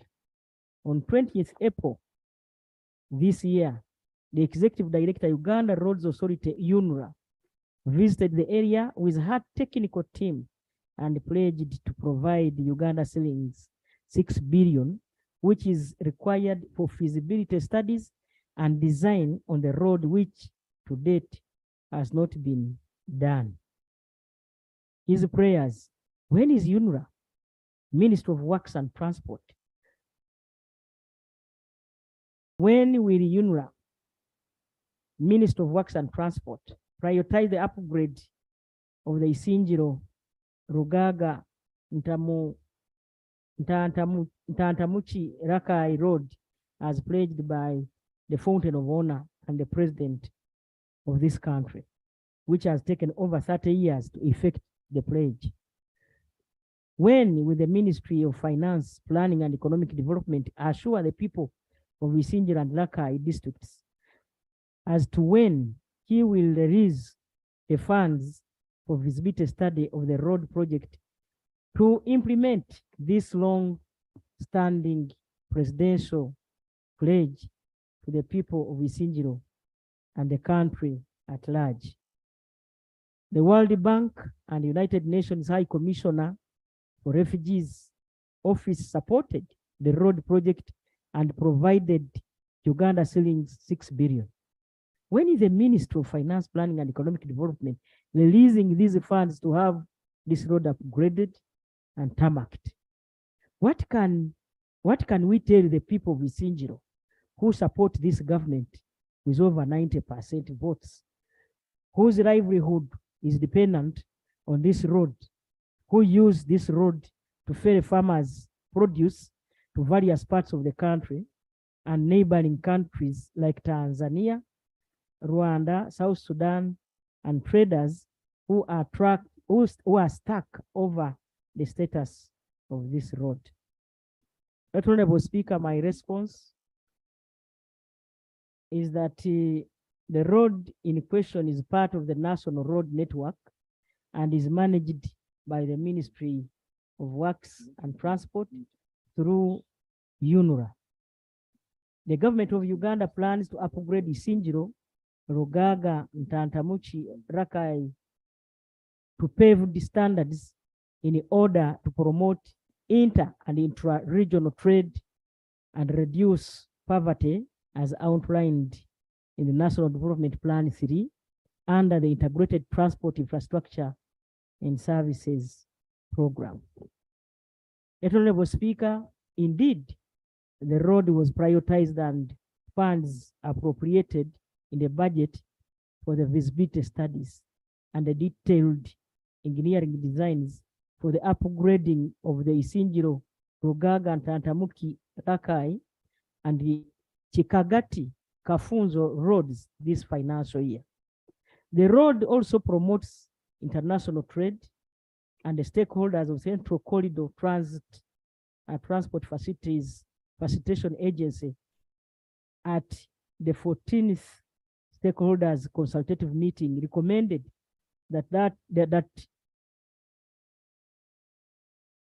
the Central Corridor Transport Facilitation Agency works with Uganda to mobilize resources to undertake the feasibility study. Detailed engineering designs and upgrading of this road to paved standards. The proposed project will include upgrading of the Rakai Nakabanga Kitianza Isinjiro 103.6 kilometers and Chikagati Kafunzo 30.1 kilometers roads to class 2 paved standard. The works will include installation of drainage infrastructure and road furniture. Honorable Speaker and colleagues, the feasibility studies and detailed engineering designs for the upgrading of Isinjiro, Rugaga, Ntantamuchi, Rakai, and Chikagati Kafunzo roads is expected to commence this financial year. The procurement process for a consultant is nearing completion. Honorable Speaker and colleagues, I would like to assure you that the NRM government is committed to ensuring that the upgrading of the Isinjiro Ntantamuchi Rakai is implemented as part of improving the country's stock of the strategic transport infrastructure. Honorable Speaker and honorable colleagues, thank you so much. I beg to move. Thank you, Right Honorable. Now time for oral questions. But I will give, Lop, you're supposed to comment on all, both oral and written. Yeah. So colleagues, I will start with colleagues who booked their matters of national importance, and I promise them that I will use Prime Minister's time to address them. Not on this, please. Yeah, please. Colleagues, sometimes, please. Yes, I'll go to Honorable Amaka Catherine,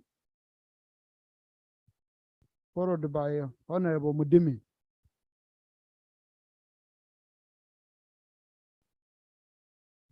Right Honorable Speaker. And it's 1 minute on this time. It's quick. Yeah.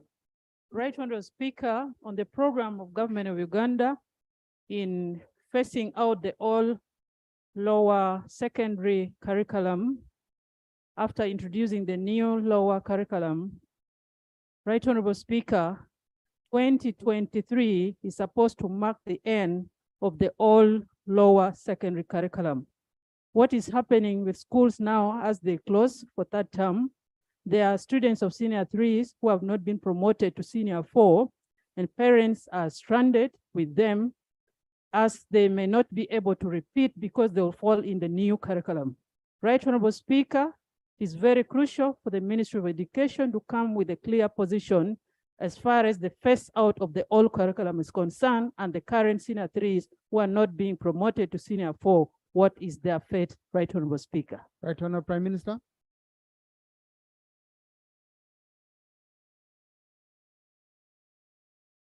Honorable Speaker and colleagues, this is a very important matter, and I believe everybody here is concerned. We are going to have a comprehensive statement in this House from the Ministry of Education. I request the member to link up with me so that we can take this further. Thank you. Technical staff of the PM and lead of government business, follow-up. I don't want someone to say member didn't follow up. You've made a commitment, your staff should take it up. Honorable Mudimi. Right Honorable Speaker, I heard the Prime Minister in our response that the President gave a directive that they should utilize part of South Soga Forest Reserve, which they gave to the community. But the law says any change of use of land, of forest, has to be degazetted. I don't remember I've been around for some time. The government brought that instrument to disgazette that area. And on top of that, there are districts and the cities which submitted areas to digazette, Mbare, Mbarara, many. West Nile and Pakwach, Kalanga, but up to now, and to compensate. So I want the Prime Minister to tell us the progress so far. Right Honorable Prime Minister.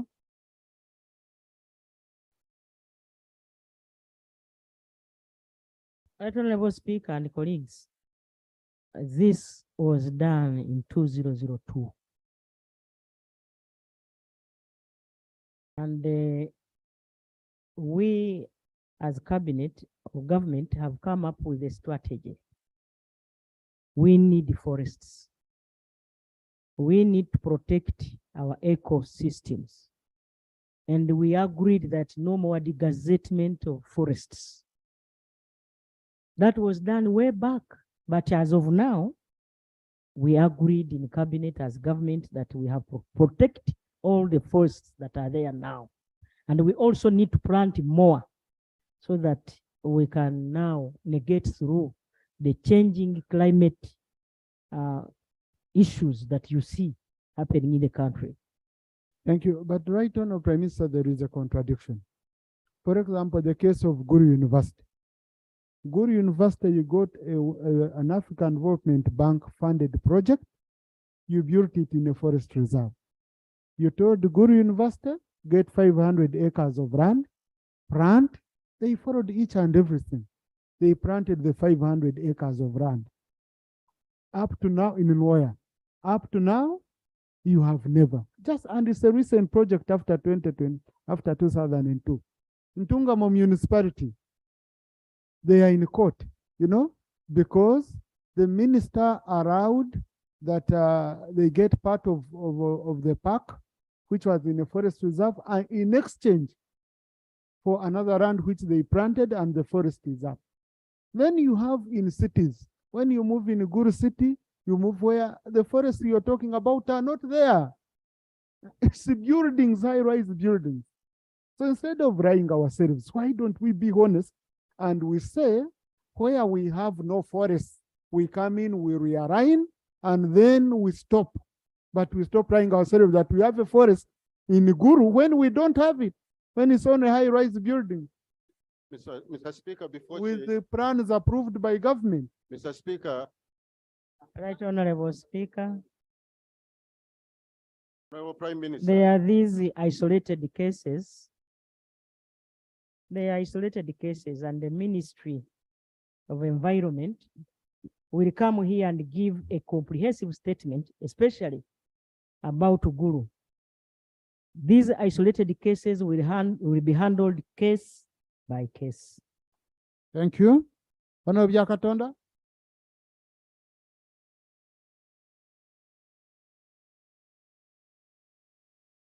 Thank you very much, Right Honorable Speaker.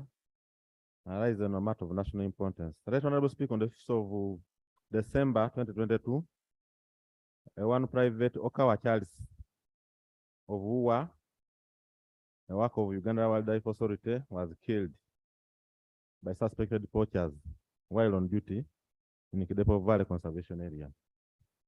Right Honorable Speaker, on the fateful day, when he was in the company of 11 other colleagues patrolling, the enemy fired him and another colleague seriously injured and was rushed to Yokotokam Medical Hospital in Kitugum Town.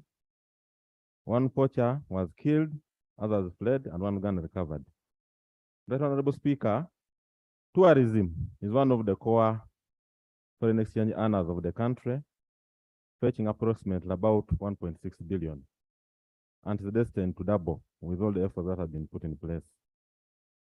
You see, I told you 1 minute you came. First switch off, please. I told you 1 minute, your time is up. You don't have the courtesy to even ask for more time. You just switch on. No, direct question. It's a question, it's not a matter of prayers. Question. What is your question? Right Honorable, we pray that joint security be mounted to protect our ecosystem and our wildlife. Thank you. Right Honorable Prime And then, Minister. Right Honorable, just a quick one, lastly, is that Okawa left 7 children and a widow. Government takes over and with the education. Thank you. Right Yeah. Honorable Prime Minister.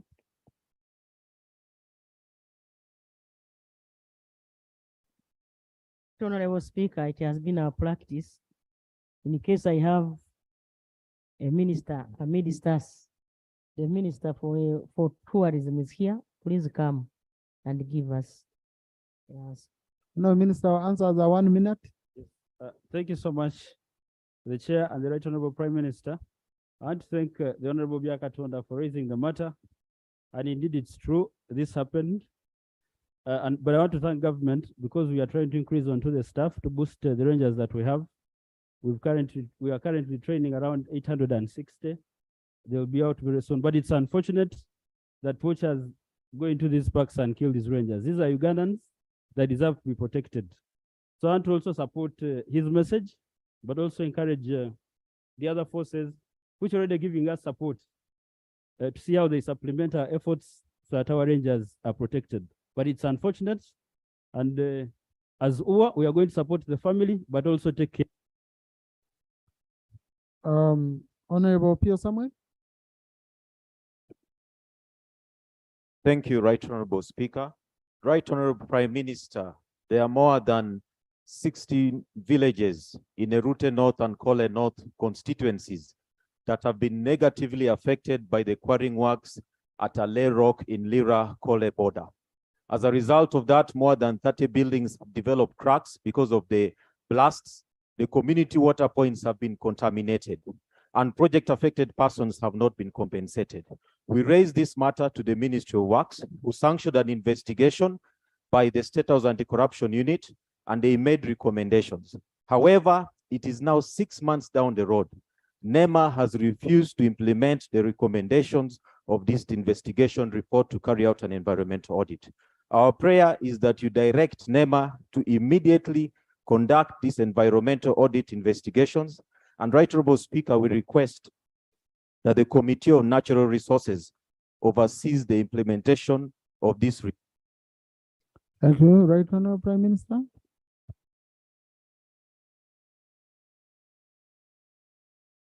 Right Honorable Speaker and colleagues, the Minister for Works is here, and I request him to come and stand in for me.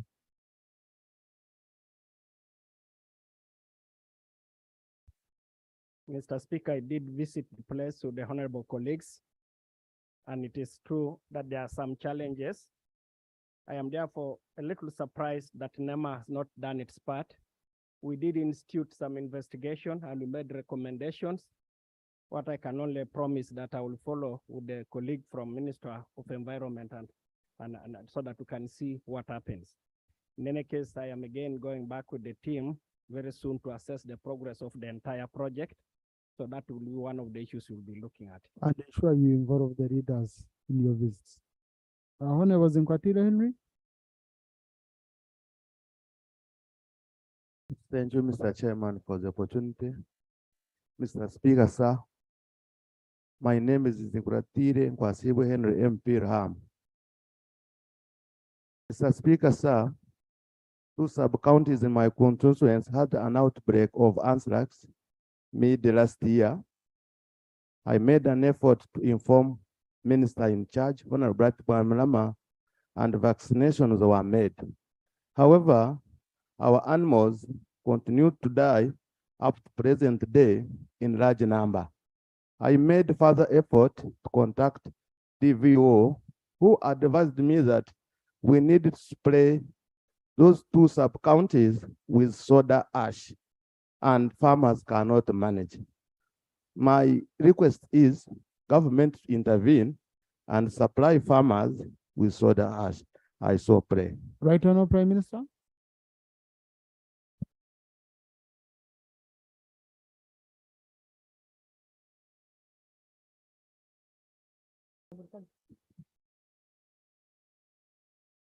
I know my ministers are in Namalere giving out tractors to the country to mechanize our country, and now they are not here. I promise that we get in touch with a member so that we can engage Minister of Agriculture and solve that problem. Luckily enough, the minister has already been there. They know the problem. So it's taking further steps. Honorable Mutumba Abdul. Yeah, thank you, Mr. Speaker. Mr. Speaker, the matter I'm raising is related to shortage of medicines and essential supplies, medical supplies in Kiboga Hospital and other lower health units. Mr. Speaker, for the last 3 weeks or so, Kiboga Hospital that serves Kiboga district and the neighboring districts like Chankwanzi, Nakaseka and Kasanda has had no medicines and other essential supplies, and the health of our people in that area are at risk, especially at this time when they are expecting the festive season, and most especially when the rate of accidents on the road, especially Kiboga Hoima Road, is on the increase. My prayer, Right Honorable Speaker, is that government immediately procures drugs, mobilizes medicines, so that we can save the lives of the life. Honorable colleagues, I need you to ask questions. So turn your prayers into questions. Right, Honorable Prime Minister? It's okay. The principle is captured. Right Honorable Speaker, I worked as a Minister of Health, and I know the procedures of getting medicine from national medical stores. I would only request the member to link up with the Ministry of Health where possible, we can even organize, I can coordinate that meeting and we see what has gone wrong. The fact is medicine is supposed to be given to health centers, up to health center 2. And therefore, I am wondering why Chivoga is not getting medicine. So, Is on matters of but if he has information, I request that he brings it. Right, Honor, we want to bring your rules here. That's for your meetings, not the house I'm chairing. Huh? So right, Honorable, here we go under rules of procedure. Rule 41 does not allow information on questions, okay, to the Prime Minister. Rule 41 is very clear. So take up the issue, right, Honorable Prime Minister. We have Honorable Christine Kai on Zoom.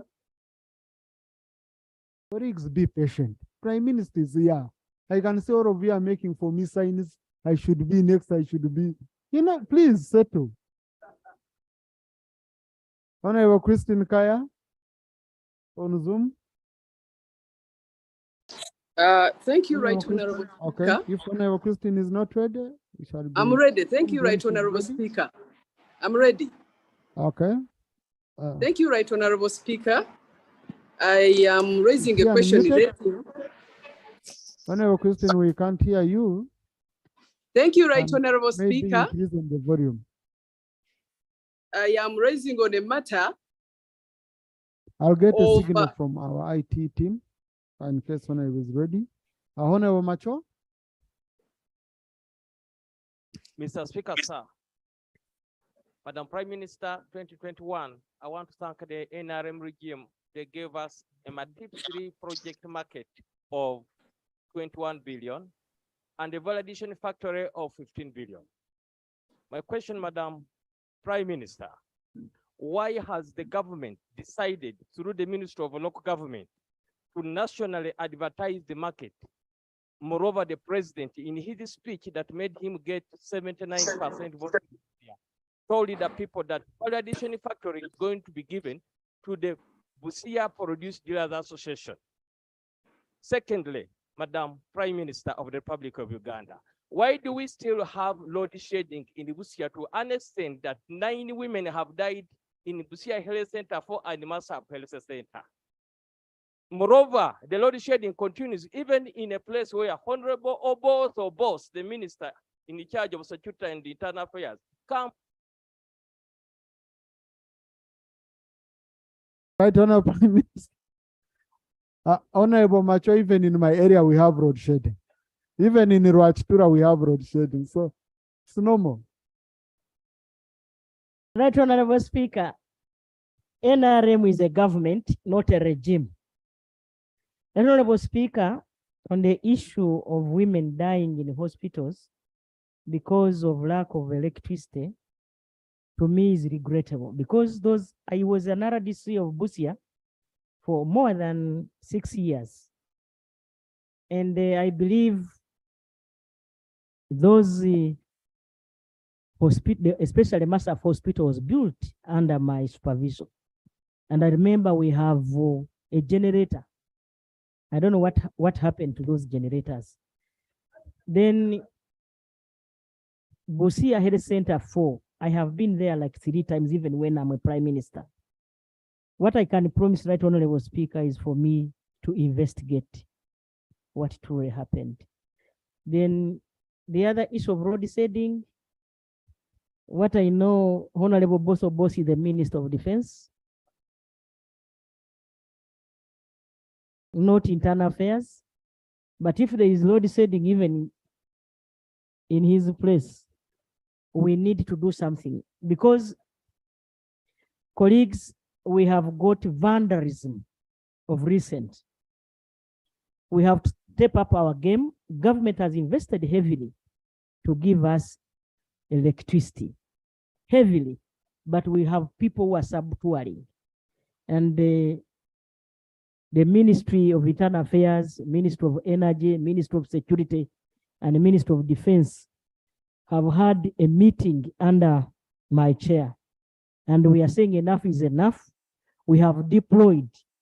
I want to caution those people who have been steering our infrastructure that their days are numbered. And we have given a directive. You are God, you face it. Thank you. Is Honorable Christine, Right,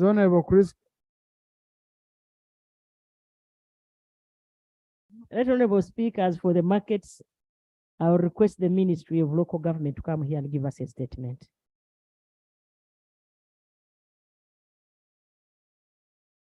Thank you, Right Honorable Speaker.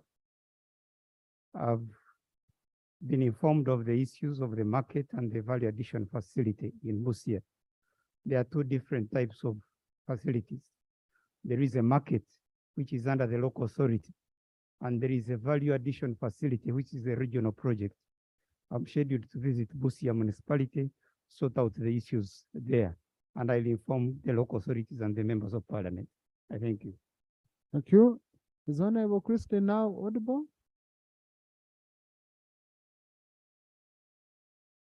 Okay, so let's go to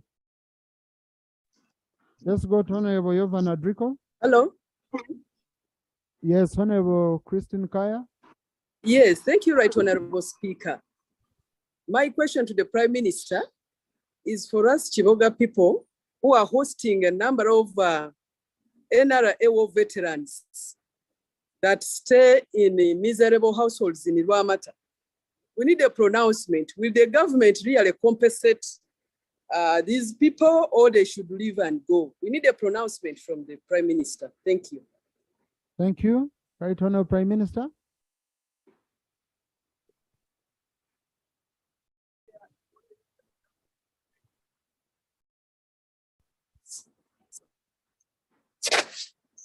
The member is enjoying somewhere else, but colleagues, Right Honorable Prime Minister. Colleagues. That's, no, Right Honorable Prime Minister, that's not in order. We allow it under our rules. We allow Zoom, and the member is handling work. So that's unfair to a colleague. I have seen it, Right Honorable Speaker. I'm sorry. Yeah. Thank you. Well, let's go on, Right Honorable. So, Right Honorable Speaker and colleagues, the fact is the number of people who were mobilized and put in Rwamata. Some of those are our veterans who have not yet been compensated. The Ministry Orwelo Rwenzori is here. I request her to come and give us more information.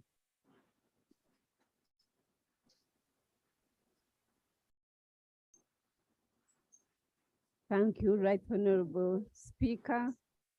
And I'm happy to be here. This is my maiden speech.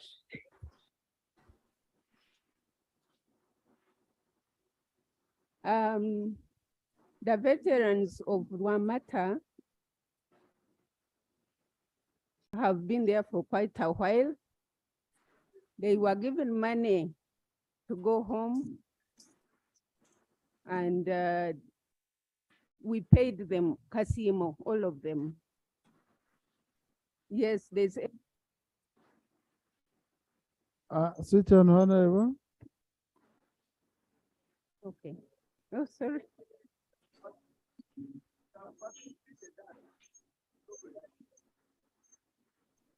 Oh. Yes, protect me, Right Honorable Speaker. Colleagues, please, you're wasting your I'm time giving my because maiden I'm speech. about to close if we continue. They were given ex gratia, that one time thank you token, all of them, but they are mobilized always to come back. During COVID, they were paid money to go home, transport, but I'm surprised that they have come back. Government programs, my office is targeting them especially. We are giving them income generating programs. I am going to go back and check on them, and I will report here, Right Honorable Speaker. Thank you, thank you, Honorable. Honorable Yovan Adrico. Honorable Shatsik Musherure.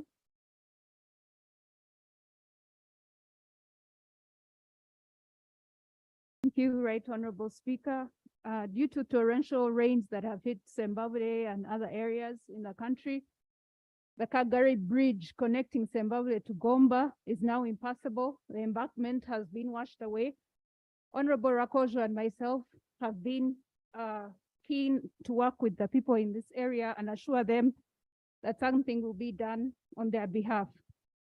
Right Honorable Prime Minister, can you kindly help us know whether UNRA can take up this bridge and do urgent repairs, as well as adopt this bridge, because Zimbabwe district is not able to afford its maintenance. Thank you. Thank you, Right Honorable Prime Minister.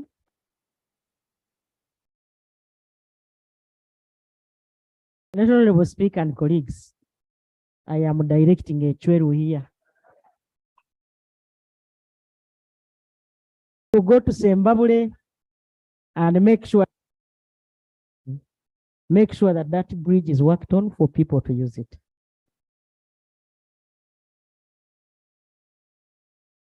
Thank you. Permission to carry on. Thank you. Honorable Rose Nantongo. Thank you, Right Honorable Speaker. Right Honorable Speaker, on 26th August 2021, the Prime Minister informed this House that the Chwetera Mutukula Road is going to be rehabilitated by September 2021. We as members of Parliament from Chwetera, we met UNRA officials and they told us they do not have money to rehabilitate the road and it's going to be repaired. However, Right Honorable Speaker, this road is beyond repair, especially when you go to Mutukula, Kakuto side. My question is, what is the current government plan to rehabilitate this road, and when exactly are you going to start working on the road? Thank you. Right Honorable Prime Minister.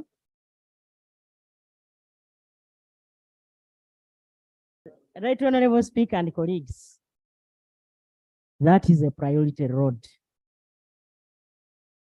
Recently, you passed or you approved a loan for infrastructure programs, and the Mutukula Road is one of those roads that will be worked on using that loan that we approved in this government, in this parliament.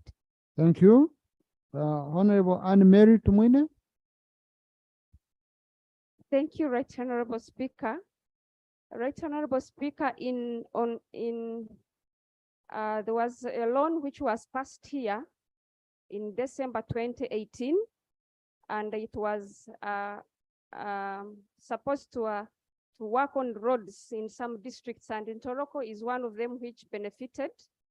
And up to this day, the road had no objection. It acquired the no objection, and Solicitor General approved it. But up to today, this road has not started. I would like to know from the Ministry of Local Government, because it's the one which acquired the loan, what happened and when is this road going to be worked on? The road is called Rwefsengo Kiranga Road in Ntoroko district, under legs. Minister of Local Government. The question is, instead of wasting time calling the Prime Minister to call you, let's shoot right away. Thank you, Right Honorable Speaker. The project called LEGS is not about Musa's legs, is disturbing. It's about local economic growth support. Toroko district is a beneficiary, and I'm aware of that road, Rwefsengo Kirangwa Road. There was a challenge of funding, but we've now been assured in the second phase, we're going to make sure that the road is done. I thank you. Thank you. Yes, Honorable Christine Diwarana. Prime Minister. Thank you, Right Honorable Speaker. Right Honorable Prime Minister, we have a problem of roads in my constituency. we have one main road running from Okaya to Kagologolo, but it passes via my constituency. But that road is under UNRA. But when you reach in your constituents, the constituents are like, don't come back and next time we are going to beat you if you can't repair our road. And when I tried to call UNRA managers and the engineers, they are like, the bulldozers are dozing. Then I started wondering if there are people using the bulldozers who are dozing or the dozers, whatever, road machines. Right, Honorable Prime Minister, my question is, when are you going to work on that road? Because even if you are going to my constituents, as you were seeing me, we are going for recess, but I can't even access my constituency. Thank you so much. Right, Honorable Prime Minister. I'm sure you are not dozing. Right, Honorable Speaker, the bulldozers don't doze. But I want to assure our colleagues, the fact is UNRA had problems of funding. We have given them 300 billion this quarter, and the president directed that we do front loading. So by December, if the other money which we appropriated, which we approved the loan comes, these people will be given money to make sure that all the roads across the country are worked on. So then the bulldozers will not doze. Honorable Susan Mugabe. Thank you very much, Right Honorable Speaker. Right Honorable Speaker, 7 years back, the government extended the National Oil Palm Project to the islands of Buma District, where approximately 7,500 hectares were acquired and 5,000 hectares were dedicated to the nucleus estate, where the rest of the land was for smallhold farmers. Right Honorable Speaker, today I bring to our attention that since 2017, over 2,600 project affected persons in the sub-counties of Nairambi, Buoya, Buvuma Town Council, and Busamuzi have not been compensated. And yet the valuation processes were concluded and also their land being utilized currently. And yet we are so much aware that the Constitution provides for prompt payment, fair and adequate compensation for any property prior taking it. My question is, Right Honorable Prime Minister. One, when are our people in the Constitution? Sometime, please. Right Honorable Prime Minister. When are my people going to be compensated? Please, please. Thank you. That's indiscipline.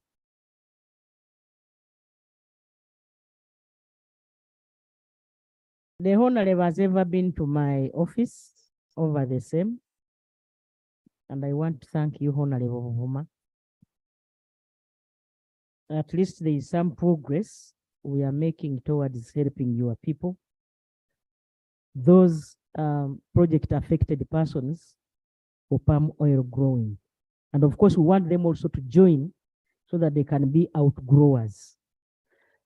The challenge has been money to compensate those people.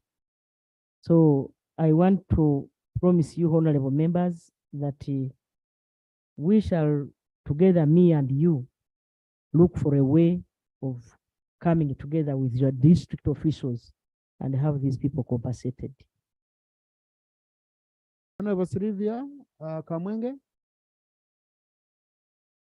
Thank you, Right Honorable Speaker. I raise on a matter of national importance of one Amanya Vivian, who was recruited 1 year ago. We are in the questions Prime Minister's time. So continue. Oh yeah, sorry, I can ask her directly. Right Honorable Prime Minister, there is a resident of Kamwenge district called Amanya Vivian, who was recruited 1 year ago by a recruiting company called Exinga Recruiting Company Limited, owned by a Ugandan called Joab. I have all the contact numbers, and was taken to the Middle East, particularly in Saudi Arabia, to offer domestic work services. She has been locked indoors for more than a week so far, but as I talk now, we have no communication with her, and she's under sexual terrorism, where the room is being. Honorable, please. You have 1 minute to present your. Okay. What Thank is your you. question? The dog uses her sexually, then they again put it out. Now, my question is, when is this problem of our girls being tortured in the Middle East going to be solved once and for all? And when can we evacuate our girl as fast as we can? I thank you. Right Honorable Prime Minister. Right Honorable Prime Minister, I need you on the floor. Honorable Atkins, I don't want anyone to disturb the Prime Minister at this time. Kindly after, you can engage the Prime Minister.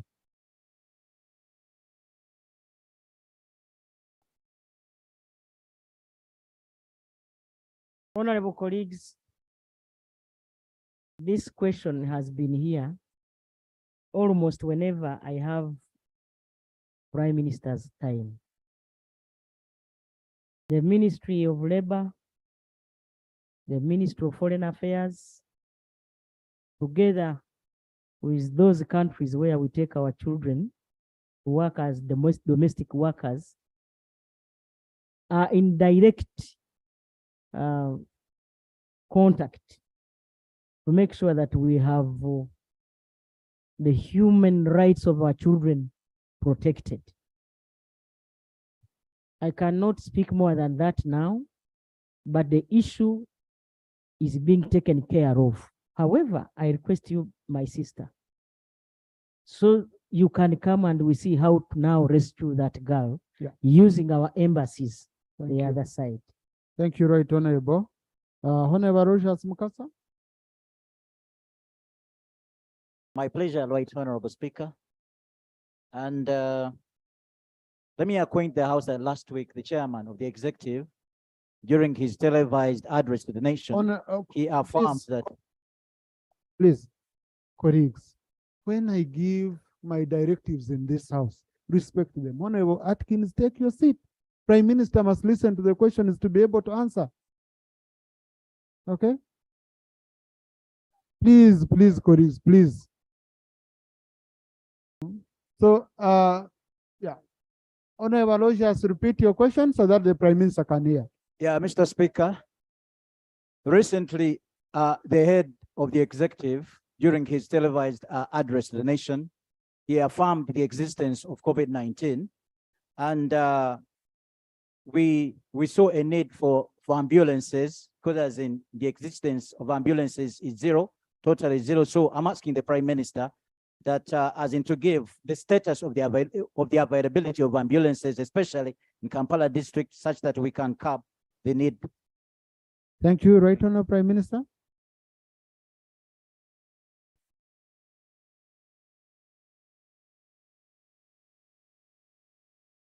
Honorable Speaker and colleagues, the Minister for Health is here. In fact, I have two. I request that you allow them answer this question.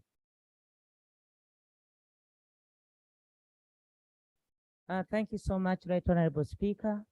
I appreciate the colleague concern, but I want to say that during COVID-19, the Minister of Health received some donations of ambulances, and Kampala was one of the beneficiaries. When funds are available again, we are in a process to procure more, and we shall still find how to distribute them. I thank you. Thank you, Honorable and Mayanja.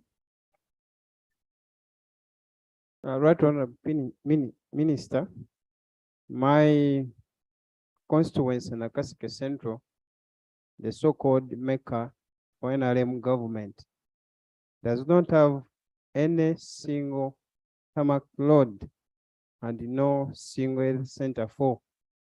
Right Honorable Prime Minister, when are you upgrading Chikamulet Center 3 to grade 4?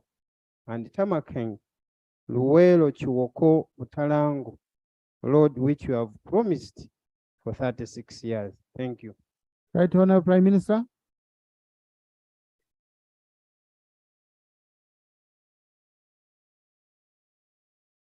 Honorable Speaker and colleagues, the President was in Ruwero recently,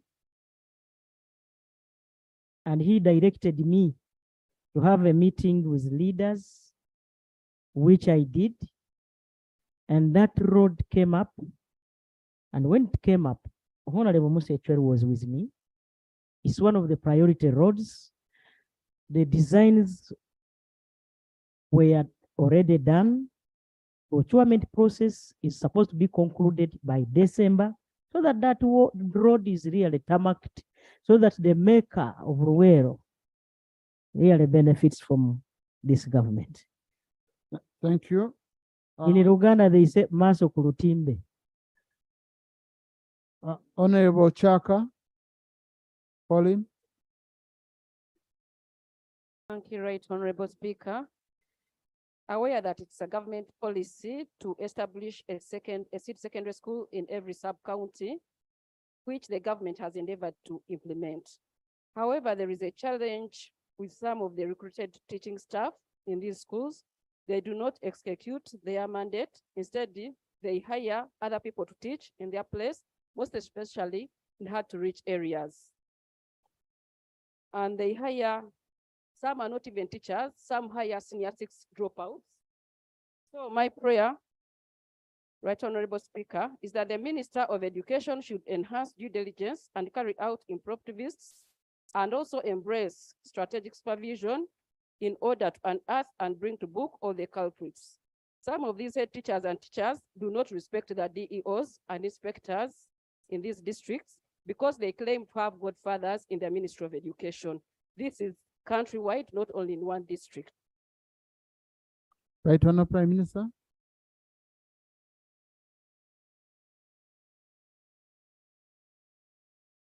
Honorable Speaker, I look at this as a very big issue. Because if we have recruited teachers and somebody hires a senior 6 dropout, to me, this is criminal. And this must stop. And therefore, the Minister of Education is here. I don't know whether he has something to add. We shall investigate and act accordingly. I think that's conclusive enough. Thank you very much, Right Honorable Prime Minister, Right Honorable Speaker. I only want to add that I want to interest myself after maybe the House. I meet with my colleague, I get more information so that we can follow it up on the subject matter. Thank you. Honorable Mwijute Francis.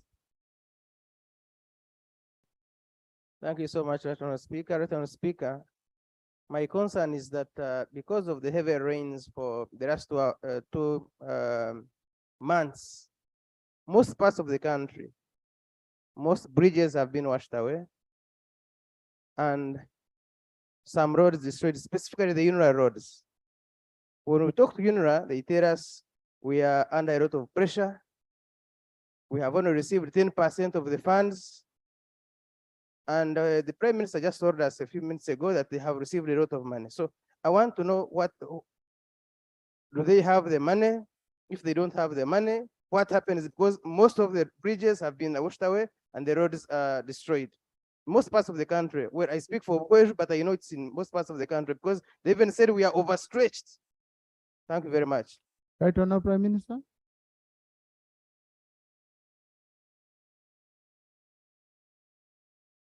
Right Honorable Speaker and colleagues, I request the member to be specific so that I can also base my action on what he really wants. He has been so general and I have no answer. Thank you. Honorable Noah Wanzara, unfortunately the rules don't allow me. Honorable Noah Wanzara. But we are going to follow up that matter, Honorable Mwijute. Thank you very much, Right Honorable Speaker. Right Honorable Speaker, Minister of Defense constructed a radar in Nakasongola Town Council on Songera Hill in 2019.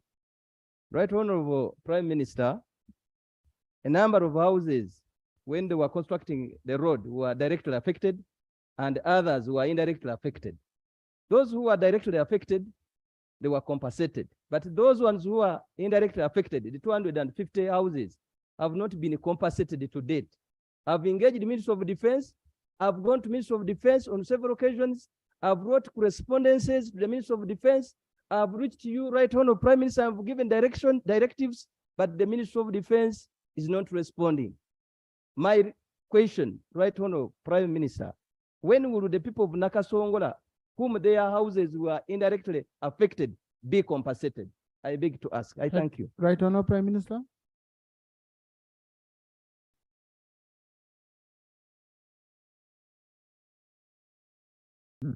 Honorable Boss or Boss.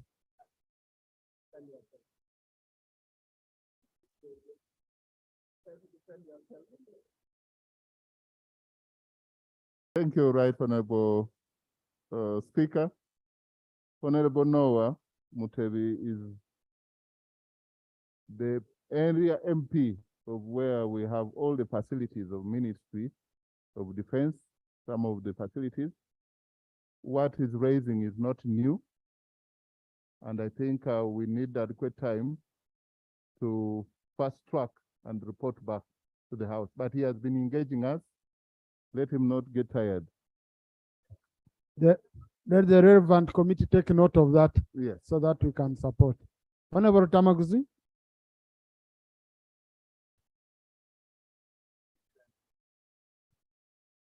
Thank you, Right Honorable Speaker. My question to the Right Honorable Prime Minister is about Matuga Semuto Kapeka Road. That road has been in the budget since 2016. Up to now, nothing has been done, and several accidents happen on that road almost on daily basis. So I'm inquiring whether there is any progress on that road from government. Thank you. Right Honorable Prime Minister. Honorable Speaker and colleagues, I have used that road in the recent past, like a month ago. The road is really bad. You really feel that we need to do something. And I want to promise that that road has been given to a company called Abubeka. They are going to start working on it in January. All the procurement processes are concluded. Just wait, we are going to work on that road. It is bad. Honorable Soroka Yemba.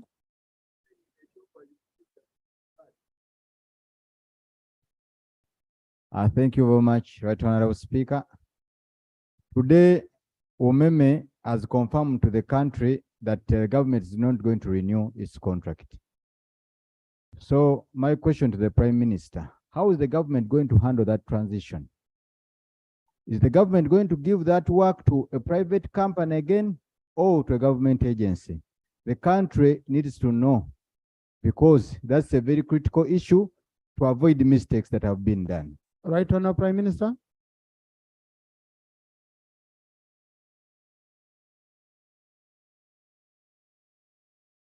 Right Honorable Speaker and colleagues, I believe this country knows that we have an able leader in the names of Yoweri Kaguta Museveni. And we have successfully taken trouble to go through all the preliminaries. The contract will not be renewed. And the country will not end with Umeme. We have so many companies of government. So I want to assure this House that the transition period will be handled very well. And I'm telling you. Thank you. And the sectoral committee in charge will be following up that matter. Honorable Saro Pendi, followed by Honorable Temugi Isaac. Thank you very much, Right Honorable Speaker. In 2012, government issued regulations banning the transportation of children under 12 years unaccompanied on borders. Right Honorable Speaker and members, most of you could be moving around and seeing, especially during school time, children 5, 4 still being carried on borders unaccompanied. And yet the regulations are there. So Right Honorable Speaker, Prime Minister, what is the government doing in implementing its own laws and regulations? Right Honorable Prime Minister.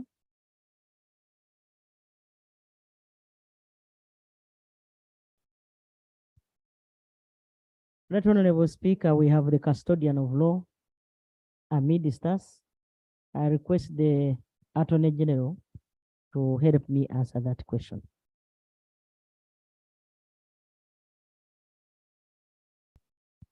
Thank you very much, Right Honorable Speaker.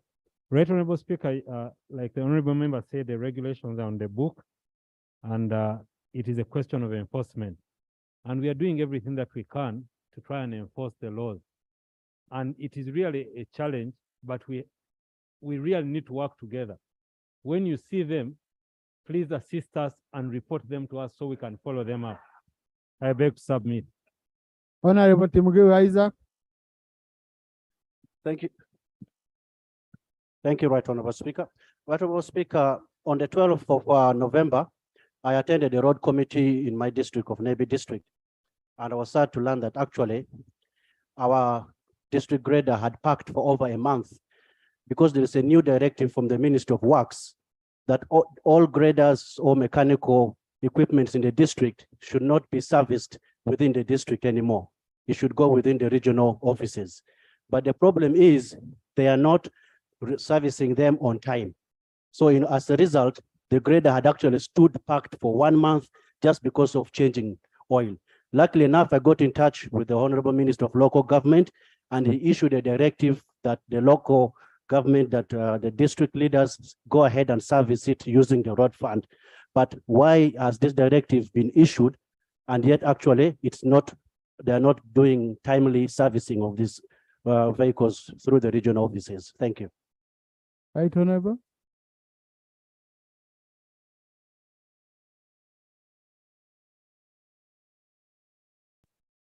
Right Honorable Speaker and colleagues, some of these directives are in good faith.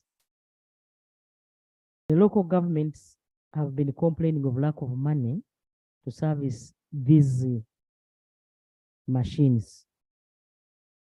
And I believe if we service these machines with the right oil, right, we shall have these machines for quite some long time.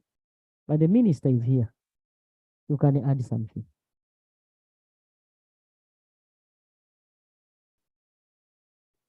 Former Minister of Disaster Works.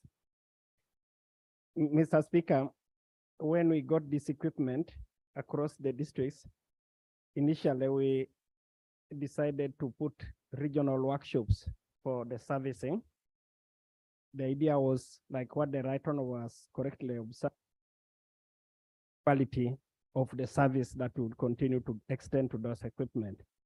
We realized that the resources could not allow us to decentralize adequately.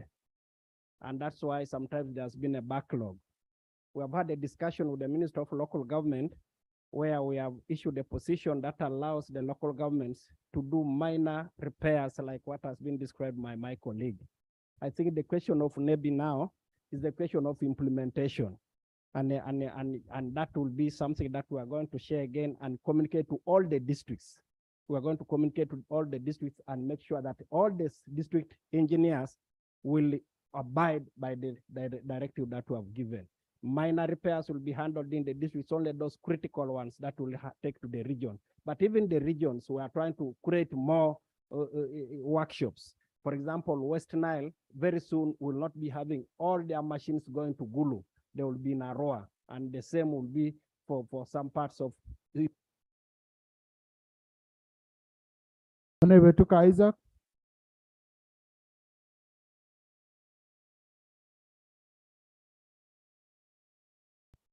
Right Honorable Speaker, for the last 28 years, the Anyiribo Ofaka Ulepi Road has never been worked upon, rehabilitated, even when the president has written 2 directives, which I'm going to lay on table. Your 1 minute is going. I want to ask when the road will be worked upon. Thank you. Thank you. Right Honorable Prime Minister. The Minister for Works has had. It is Anyiribo Ofaka Ulepi Road. The Minister for Works can help you. Honorable Chweru.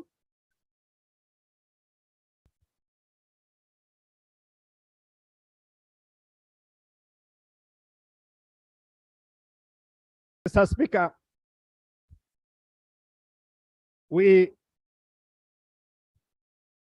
will want to give precise facts when I get back the details on how much we have progressed. Yeah. I know the name of the road is a bit scary, but we will. Thank you. Honorable Gafabusa.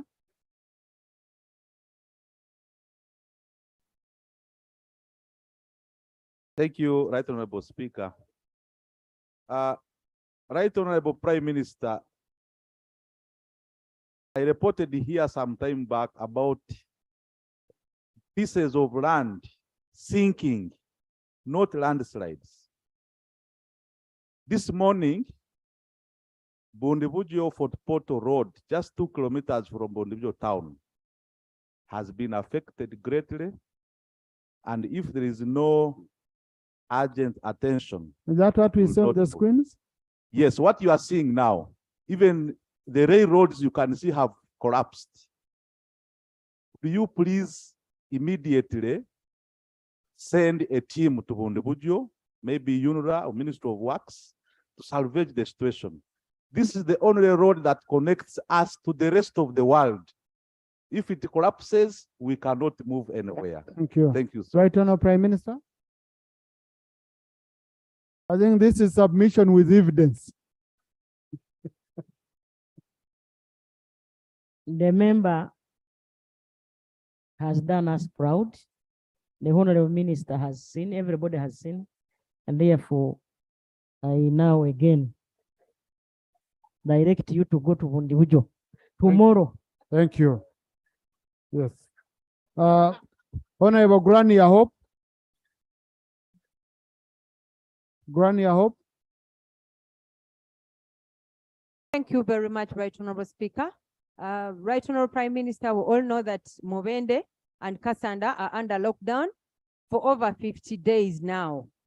And you remember during COVID time, His Excellency the President mentioned that a lockdown is always put as we plan and prepare for a long-lasting response. Right Honorable Prime Minister, now I believe that has been enough time for us to prepare as government to respond to this outbreak without affecting the economies of Mubende District and Kasanda. Right Honorable Prime Minister, the question is, when are we planning to open up Mubende District and Kasanda? Last week on Saturday, we had a Biaruhanga Lawrence, a father of 6 who committed suicide. And previously, we also lost a senior 1 student who also committed suicide. And this is attributed to the lockdown. Could we please have this lockdown lifted? Right Honorable Prime Minister.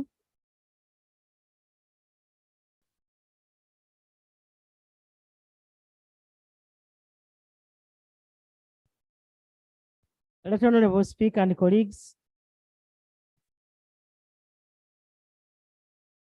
the interventions and responses we have undertaken since September, when we had the outbreak of Ebola, have yielded results.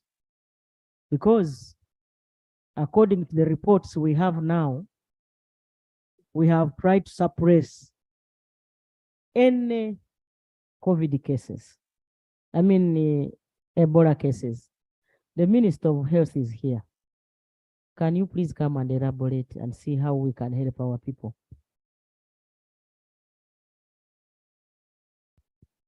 Thank you very much, Right Honorable Speaker and the Right Honorable Prime Minister. Currently, we don't have anybody in any hospital. All patients have been treated and released from hospitals, and we have had 56 deaths since Ebola. But the problem, which I've also explained to the woman MP for Mubende, is that we've got to wait for the people who are under quarantine to finish their 21 days. Now, the 21 days elapse on the 17th of this month, which is 9 days away. So if we can be patient until these 21 days elapse and these people test negative for Ebola, then we'll be able to open. Thank That's you. the last day when we shall open. Honorable Dome Frank.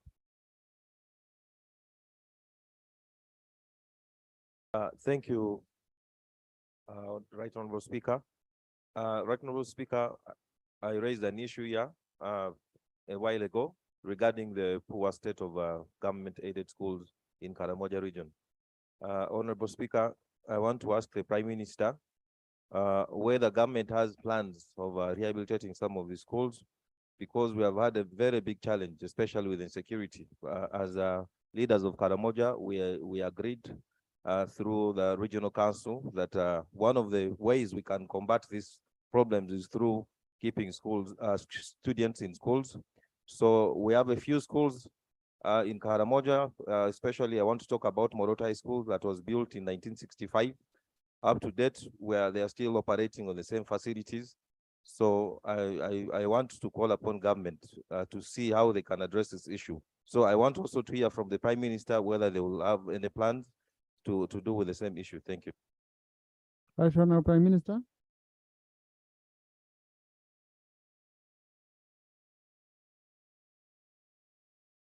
Do we have Karamoja? But Minister of Education, like Honorable Speaker, the Minister of Education can help me answer this. Then lastly, Right Honorable Speaker, my time ended.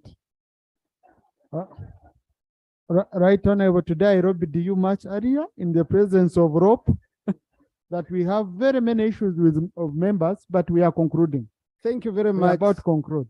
Thank you very much, Right Honorable Speaker. First of all, I would like to thank my colleague for raising that matter.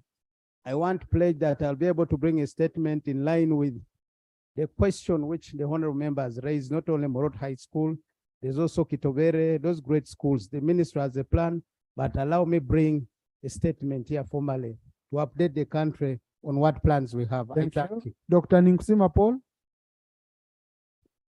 Thank you, Right Honorable Speaker. Our Prime Minister, I want to help my neighbor, Honorable Francis Mwiche, to be specific, because that's what you wanted from him. There is a Unura road that connects Ibanda and Uweju. There is a bridge that is called the Changwahanda. It was washed away by running water on 21st November. On 23rd, there is a border cyclist called Triasima Chrysostom who was drowned and died from the same point. So if we don't handle this Changwahanda bridge as an emergency, more people are going to die.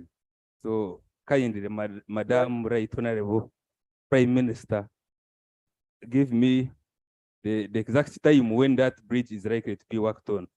Right Honorable Prime Minister.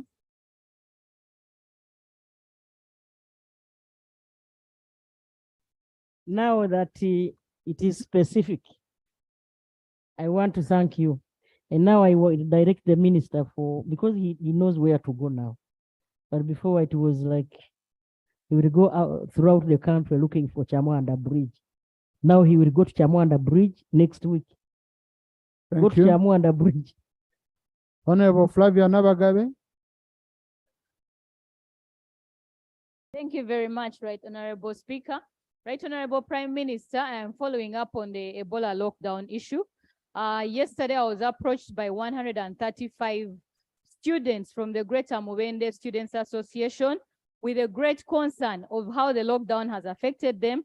They can no longer access food from their homes because parents can no longer be able to provide for them, and so they have been chased out of their hostels, and they also don't have what to eat. This greatly impacts the young girls, especially in Kampala, in the universities. So my questions to you are two. One, what are you planning to do for our students so that they can be able to get food relief during this extended time that we are waiting for the lockdown to be lifted? And the second one is, what plans do we have? Can you direct universities to stop expelling students from universities, those that have failed to pay tuition, but also those that have failed to pay accommodation because they have nowhere to go since we are under lockdown and parents. Thank you. Right, Honorable? But most of the accommodation in universities is private. Very few, but for those ones who are government, Right Honorable Prime Minister, you can comment.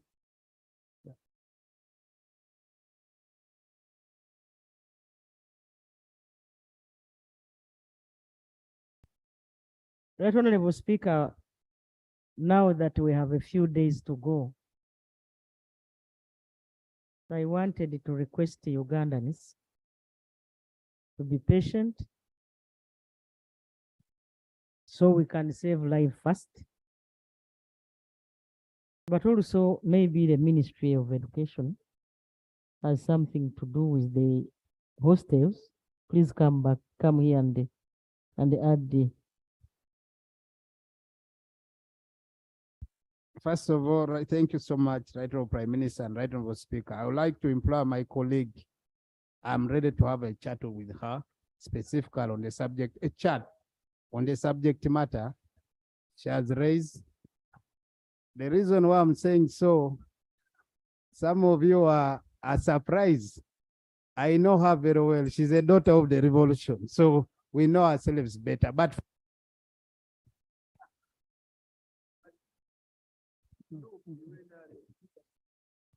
Honorable Musa, can I speak submit?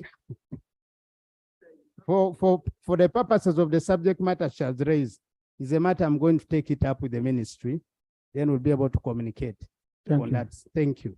Okay, I think what is important is first identifying the numbers.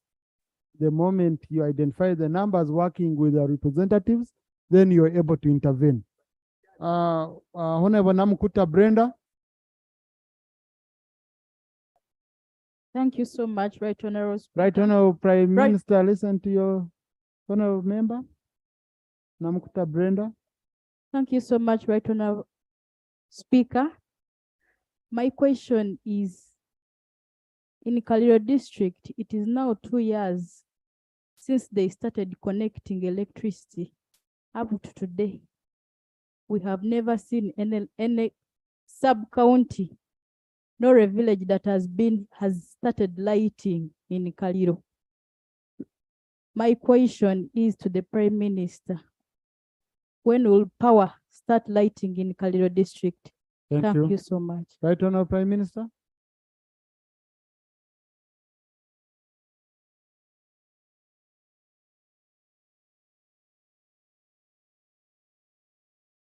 Honorable Kasai is around. Honorable Kasai. I want him, can I direct? I think it's better I direct. I am directing you to go and light Kaliro. Honorable, please, you don't need to come and what we need is to ensure that Kaliro is lit quickly. Honorable Rulme Bayiga. Thank you very much, Right Honorable Speaker. Right Honorable Speaker, the General Manager of National Medical Store has confirmed to me that 7 weeks now does not have money, does not have medicines and supplies to the various health facilities. Would the Prime Minister, with this information, tell us what emergency actions they want to do in order to ensure that National Medical Store gets the requisite funding so that they can supply our hospitals with medicine? Thank you. Right Honorable Prime Minister.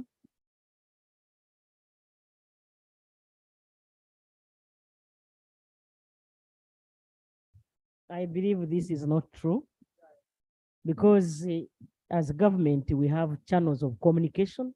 I am the lead of government business in this country. And I'm wondering why the NMS official can call you and not me. So members take that as a lie, and I will even investigate him. Thank you. Leader of Opposition.